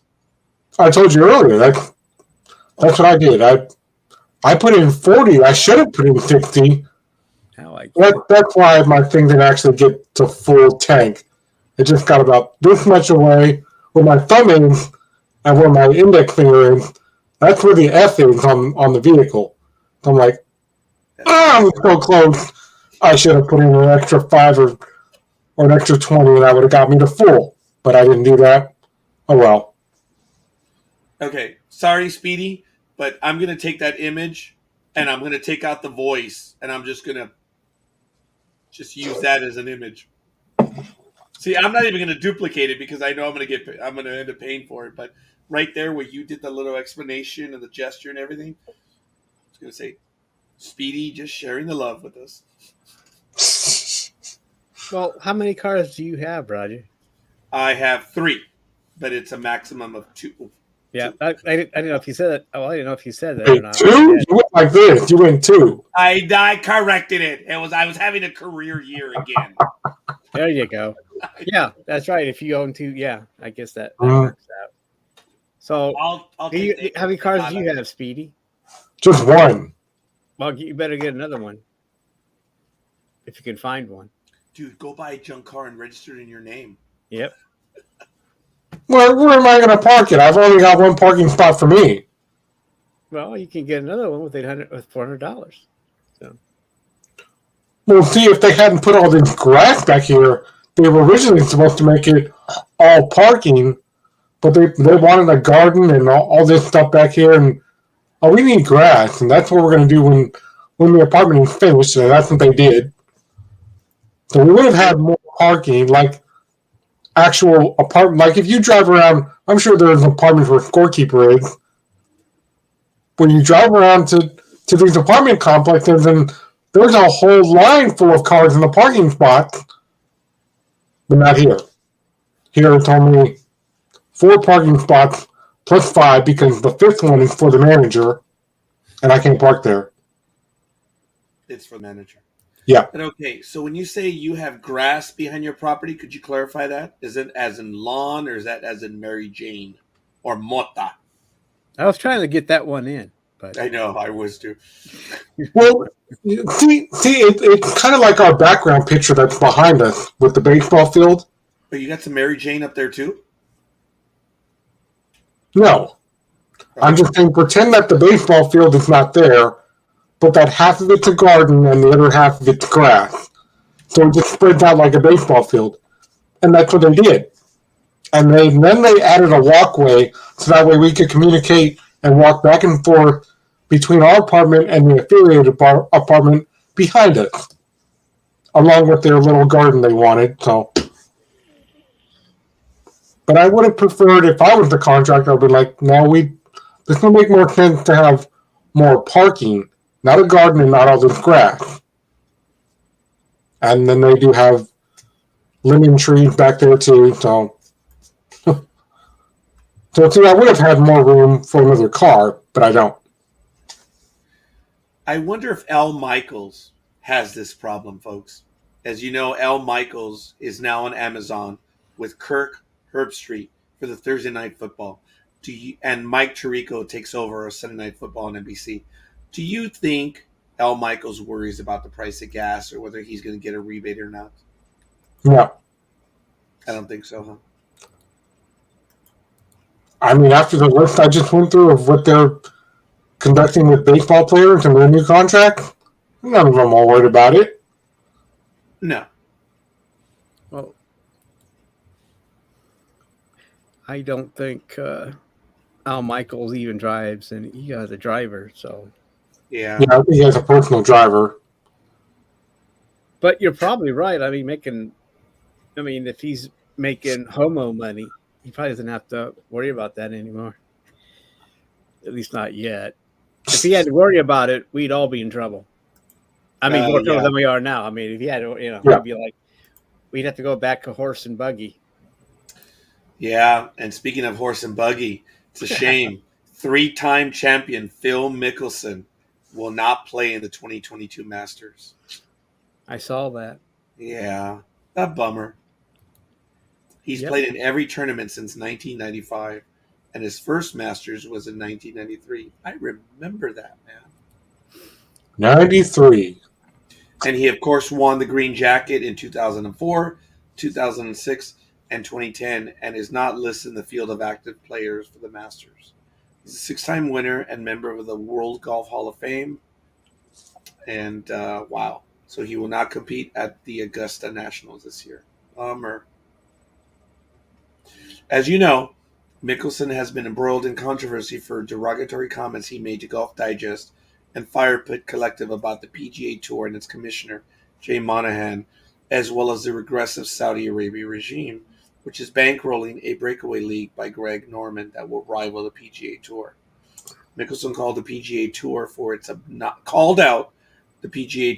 obnoxious greed and said he would use the rival league backed by enormous financial resources as leverage against the PGA Tour, despite the country's long history of human rights abuses. Yeah, dude. The enemy of my enemy is my friend. It doesn't work this way, dude. But good luck. Good luck with that. No. What? Go ahead, Almighty. Go ahead with that, please. This one here? All right. Yes. According to Cleveland Browns reporter Mary Kay Cabot, which I'm not a big fan of, if the Browns released quarterback Baker Mayfield, the Pittsburgh Steelers would be one of the first teams to try to sign him. Cabot was on the Orange and Brown talk podcast. What the hell's wrong with me today? He said, and trying to talk to her cat on the phone podcast, and in her words, the Steelers would pounce on the opportunity. This is via Sports Illustrated. Wow. So, like I'm saying, I think people are just waiting for him to be released. I don't, and that's, I mean, and that would, and this is the Browns have had so many quarterback picks that don't work out, become backups. But this is the scary one. If they release him and he becomes a starter for the Browns, it'll be a good. But then what happens to Trubisky if he's signed? I mean, does Trubisky, are they going to battle for it then? I mean, it'd be nice to have a competition, but they just signed. Didn't they give him a good chunk of money too, Trubisky? Look, Mayfield is not an old man by any stretch of the terms. No, I'm not. He could be there for a while. So what you're saying has validity, Almighty. What are they going to do with that? Yeah, but they are. So is Trubisky going to be an expensive backup then, or they get rid of him at some point? I mean, I don't know how much they want. I mean, that's 2 adequate starters on one team, and so maybe I don't know. I just. Anyway, it'll be interesting, but I don't, but playing him twice a year, the Browns will play him twice a year, and you know how he is with his vengefulness. He will probably play, and the Pittsburgh has improved their offensive line greatly with some recent free agent signings, which means they're going to want to, they know they have to pound that ball to stay competitive in the North. So And well, speaking of that, some of the Bengals improved their offensive line over free agency, but so it's gonna be a battle. And Baker has Brown's knowledge. Yeah. So Yeah. don't know how much of the playbook they're going to have to change. Probably some, because Watson is a different type of quarterback, so you can probably do some different things. Yeah, well, Coffee just posted in the chat room that Tyler Clippard had signed a minor league deal with the Nats. My question is, Tyler Clippard is still playing? Wow. That's what I said. Yeah, I mean, talk about throwback. But very quickly, if I were an NFL team that had an opening, I would go after Baker Mayfield. Easily. I probably would too. Now, guys, remind me, who was the quarterback in this playoff run with the team that he easily almost upset someone big, and he was a first rounder, and I believe he was the first draft that ever made the playoffs or was on the verge of making the Super Bowl. Do you guys remember the quarterback I'm talking about, the young kid? I forget his name already. I don't recall. Are you sure they weren't all veterans? Well, I understand that he would have been the first genuine first round pick, first draft that made the Super Bowl. He was that close.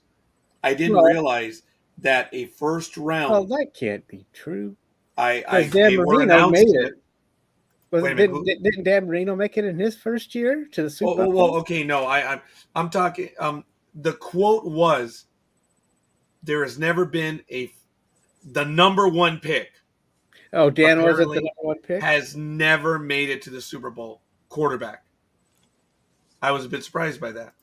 A number one, the true number one, has never made the Super Bowl. I did not know that. I thought they were. I didn't know that either. I thought everybody was experienced. Well, do you remember all the TSC? Blah blah blah blah blah. Gosh, I just don't remember right now. If you say the team, I would remember. I would know who it was. But God, let's see. That's really. I can't believe I don't know that. Stump the almighty time. I don't know. And it wasn't meant to do that. Did you know that I know, but was the 27th overall pick? Okay, then I thought he was the first rounder because of how. Oh, he was first round, but 27th overall. First pick. I'm sorry. I don't know why I missed that, but oh no, the year of the quarterback was 1983. I believe that was John Elway, Todd Blackledge, Jim Kelly, Tony Eason, Ken O'Brien, and Dan Marino. The quarterback class of 83. That was a big year for quarterbacks. One of them didn't do anything, and the other two kind of disappeared over time. Tony Eason. Oh, okay. How long did he stay around for very long? Nah, I don't think so. I think he was not. No, I don't think he. Ken O'Brien, if I'm not mistaken, did stay around for a little bit. But not too long. Oh, yeah. He was 1, 2, 3, 4, 5, 6, 7, 8 years. Oh, this is the history of it. Let's see. There's been gosh, how far did they have to go? Because there's quite a bit of rookie quarterbacks that made the NFL playoffs. But... Well, yes, but this is the first round. The first pick. Oh, I see what you're saying. Gosh, yeah, I have to. All right, we'll do it this way. So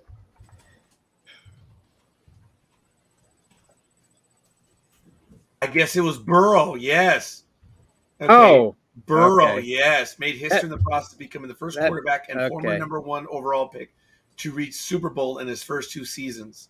Down 21-3, Burrow and the Bengals offense scored 24 of the game's final 27 points. Yeah, it was Burrow. Yeah, it was Burrow. One. Sorry. But that wouldn't have been this year, though. I mean, he wouldn't be a rookie this year. Are you just talking about? I was wrong about the rookie. Yes, I did mean the first pick, and Burrow was the first quarterback to reach the Super Bowl.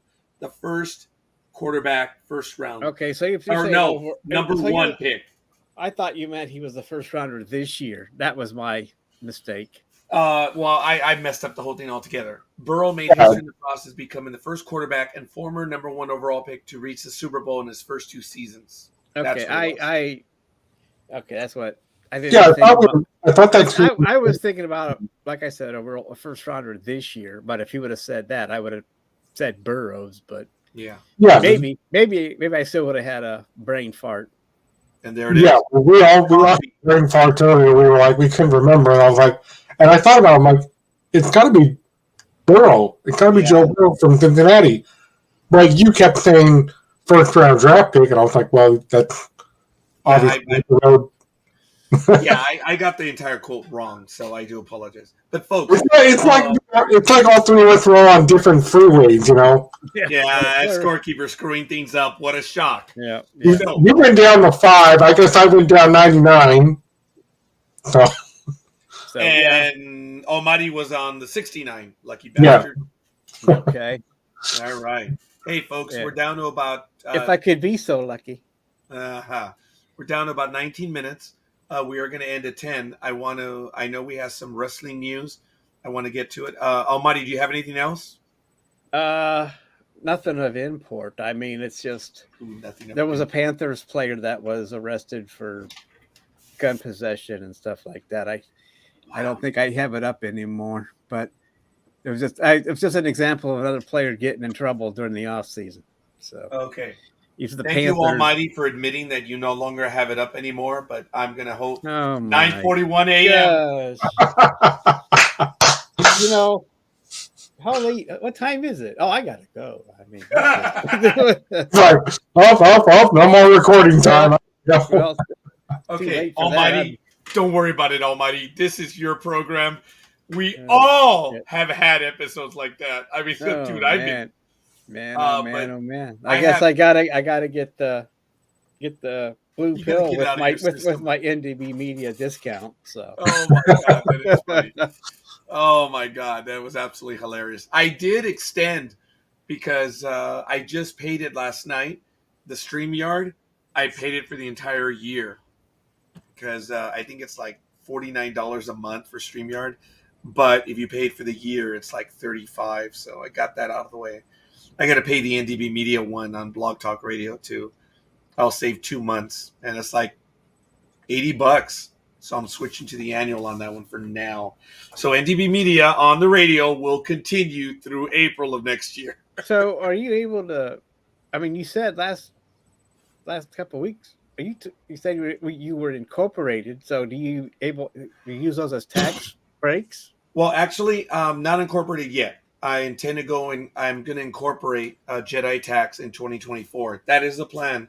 That's why I'm retiring that year. But do I use the expenses? Yes, I do. Of course I do. As a self-employed individual? Oh, yeah. Okay. That's why before NDB Media gets nailed for a hobby, this was tax planning and no one caught it. I said NDB Media is an arm of Jedi.tax. It is the advertising arm. So, okay. That's interesting. I didn't. That's why NDB Media is. Anyway, you want tax advice? You come see the Jedi at Jedi.tax. So you used a loophole. So I'm very proud of you. I'm very proud of you. Yeah. Oh, very good, Coffee. Very good.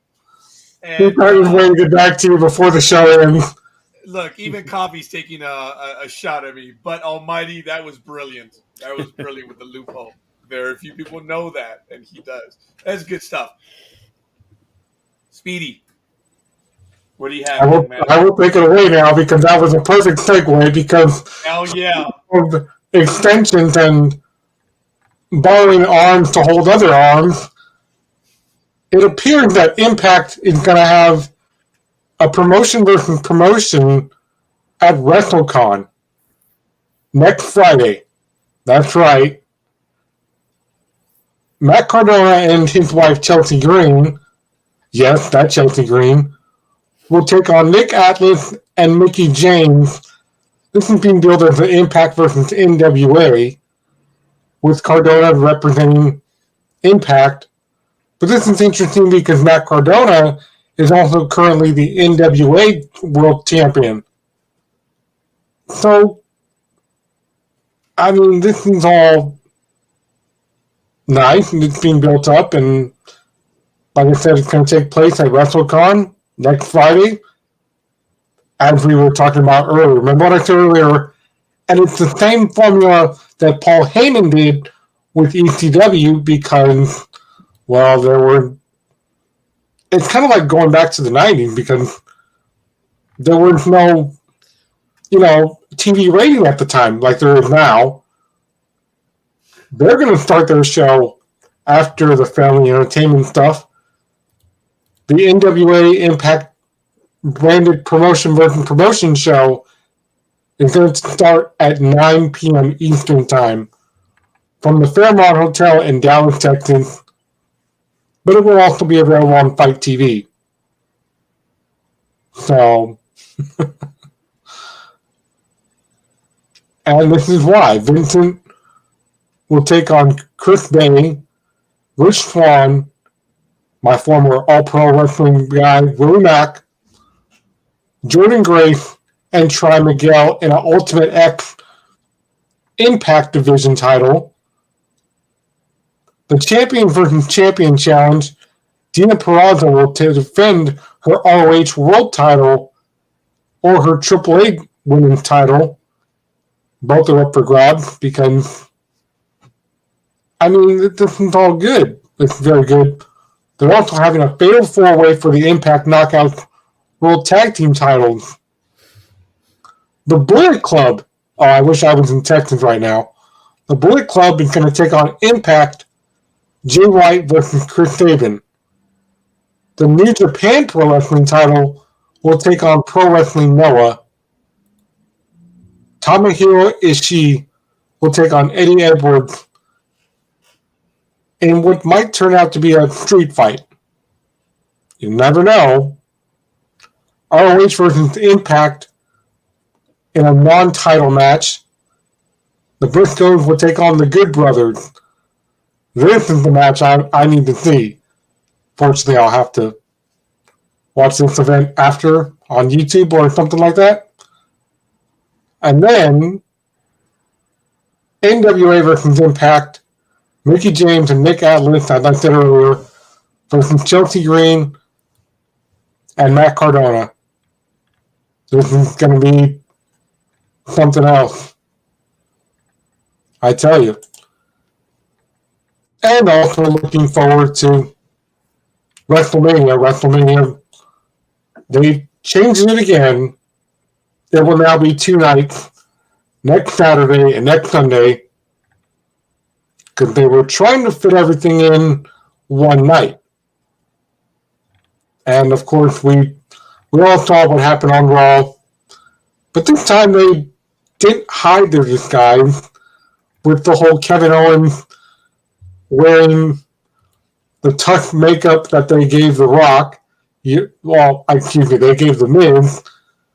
Because it does look like a real face. If you go back on YouTube and you watch when The Miz comes out, and he does look like the Rock. But it's all nylon, and they couldn't really fit it on Kevin Owens this week. If you watch it on Raw, go on YouTube, and you'll see Kevin Owens. It doesn't really fit. You can tell he's wearing nylon.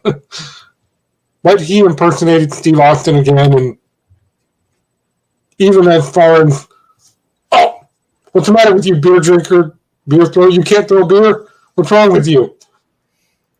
So that was funny.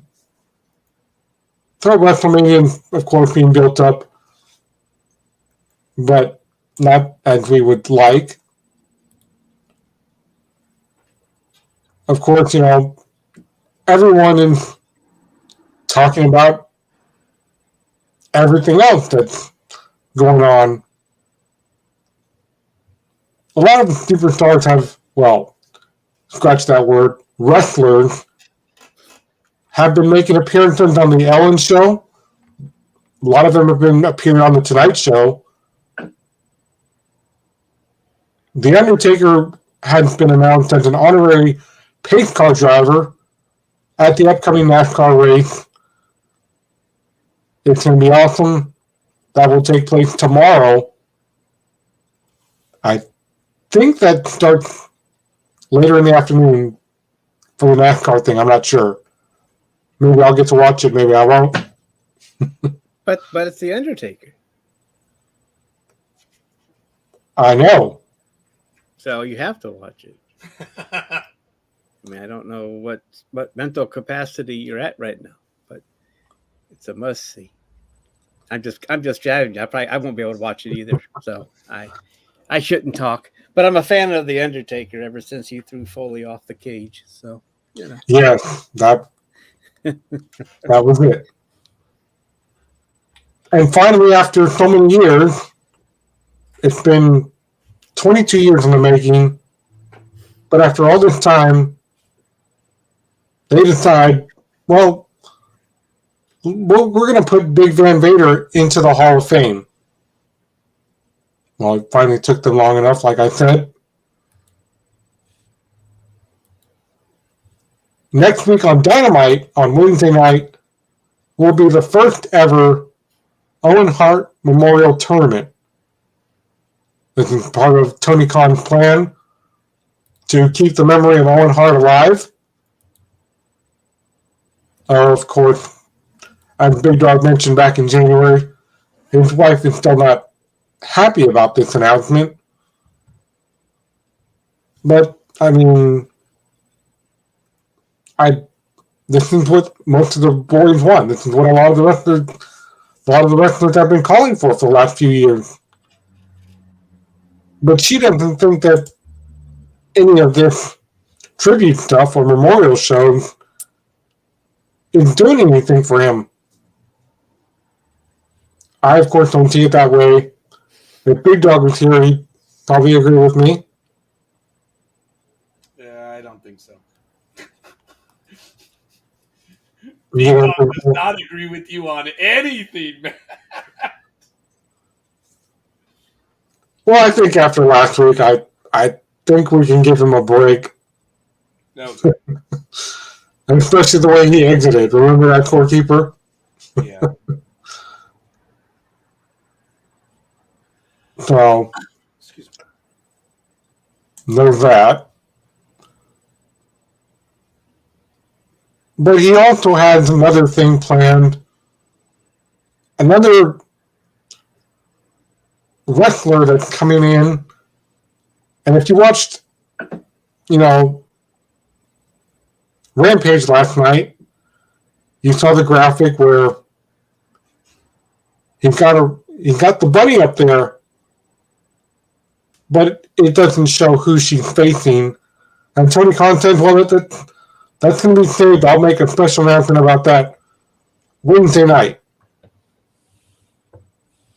And I like AEW. Everybody's getting behind AEW because unlike everybody else is like, we're doing this, we're doing that. I mean, come on, I just told you what NWA and Impact are doing for next Friday. WWE is always like, we're doing this and that, and this is what's going to happen. Whereas AEW, Tony Khan is keeping things kayfabe. He doesn't want anything leaked out. Because, I mean, that's more true also because when Jeff Hardy made his debut, he went to his brother, Matt Hardy, and they had a meeting with Tony Khan, and they were talking about his debut, and he goes, okay, so how are the writers? Do they feel okay about this? And his brother and Tony Khan were like, he's like, what's so funny? And they had to tell him, Tony Khan's like, this is AEW. I'm not Vince McMahon. This is different. There are no writers here. This is a wrestling promotion for the wrestlers. which is why you see a 15-minute match versus a 5-minute match in WWE. I just don't do that. And Jeff Hardy was like, you mean I have free reign? And they're like, yes, there's no writers here. AEW does not have writers. Tony Khan says it wouldn't even bother him, and it hasn't. In the whole 3.5 years that AEW's been around, he said, why would I even start hiring writers now if things have been going off as good as they have been? Because they've been selling out everywhere. Even though the world now knows that Cody Rhodes is going back to WWE, and Ryback, he made some pretty derogatory comments about that. And people, let's just say he got a lot of heat for it.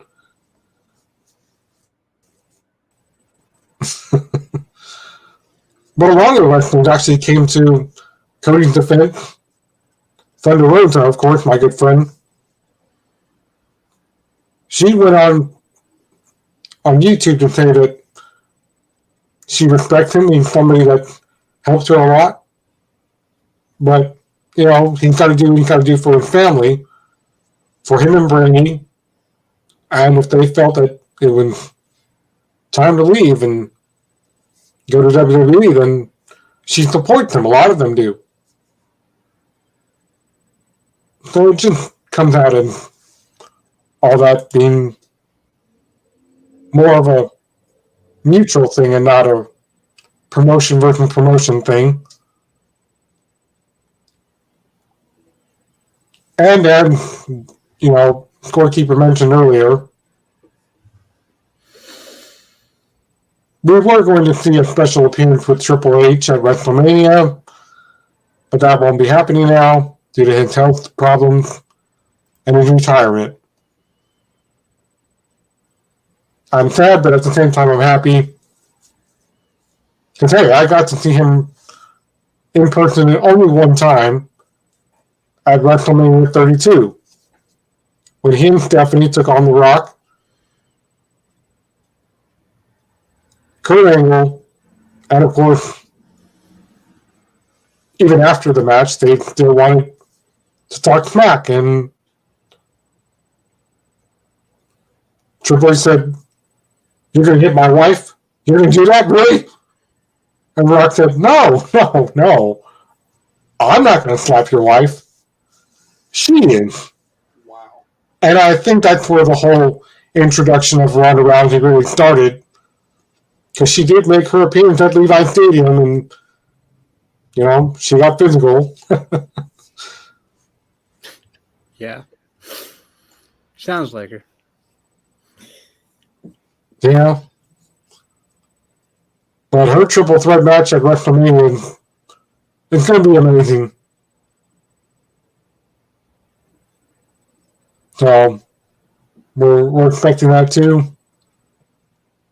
So, a lot of the matches, it just, no one's really sure. I mean, was Vince McMahon in charge? You never can tell. So, I can't wait to see how this is going to go down, because everybody's talking about how good of shape Steve Austin is in when he does his deal at WrestleMania with Kevin Owens. There's talk that there's going to be an actual match because he's in ring shape again, and others are saying no, it's just going to be a little thing. And then last night on SmackDown, though, they said that this is going to take place on Kevin Owens' show. So more than likely what's going to happen is they're probably going to have chairs set up in the ring, and they're going to talk back and forth, and then at some point they'll probably get physical and beat the crap out of each other. I don't know. But the main thing for WrestleMania, well, it's not the main thing. It's one of the top things. Speaking of WrestleMania debuts, Pat McAfee will be making his WrestleMania debut. I've seen this go down on NXT when he was there, but on the big stage, I think he can handle the pressure. What do you guys think? Dude, I think it's obvious he can easily handle the pressure. But has he been backing away from it? You know, has there been an issue? I don't think so. He'll be all right. Well, I mean, a lot of people, they've said over the years, even a lot of the wrestlers here, when they've, had the chance to be on WrestleMania, they're like, there's a lot of butterflies that I get because it's my debut. And I'm like, well, at least you got through it. Almighty, what do you think?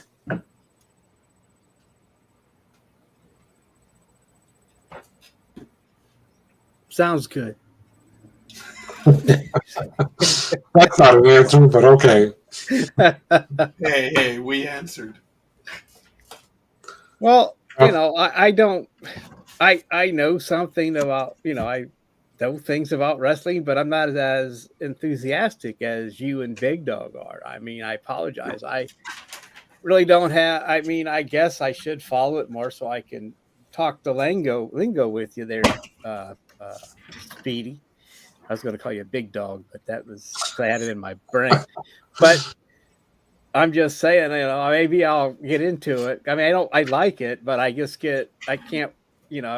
I've watched it with friends, and I get a little bit out of control. So they get worried when I start getting hyped up about watching a match. So true story, but I don't know. I mean, I should. I mean, I know it's been a long time since I followed it, like, where I could actually probably have some input. I'm sorry about that, Speedy, but maybe next time I'll be able to tell you, about Johnny Unitas's recent, not Johnny Unitas. God damn it.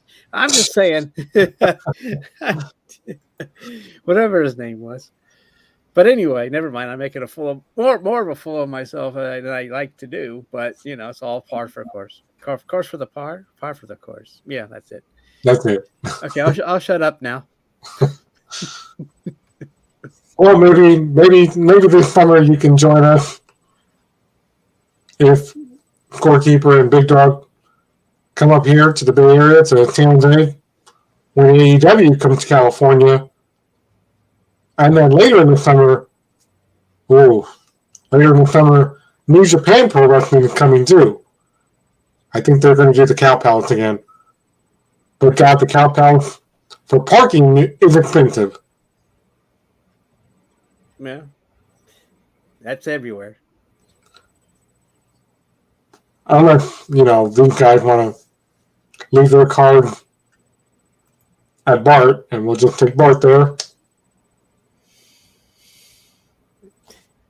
All right. Fair enough. Gentlemen, I apologize. We are getting close. The other hosts are going to have to come in very soon. I apologize, Speedy. You have to remind me. We need to give you more time on this. And sometimes we do start early. Sometimes we do start late, and I apologize. But we do have another program that's going to be following us right now. Folks, Almighty, Speedy, I'm Scorekeeper. We had a blast. Hopefully we entertained you. It seems like we kept our audience throughout the program. So for those that are watching us live, we love you. We appreciate you. And those watching in the archive as well. We hope to see you guys real soon live.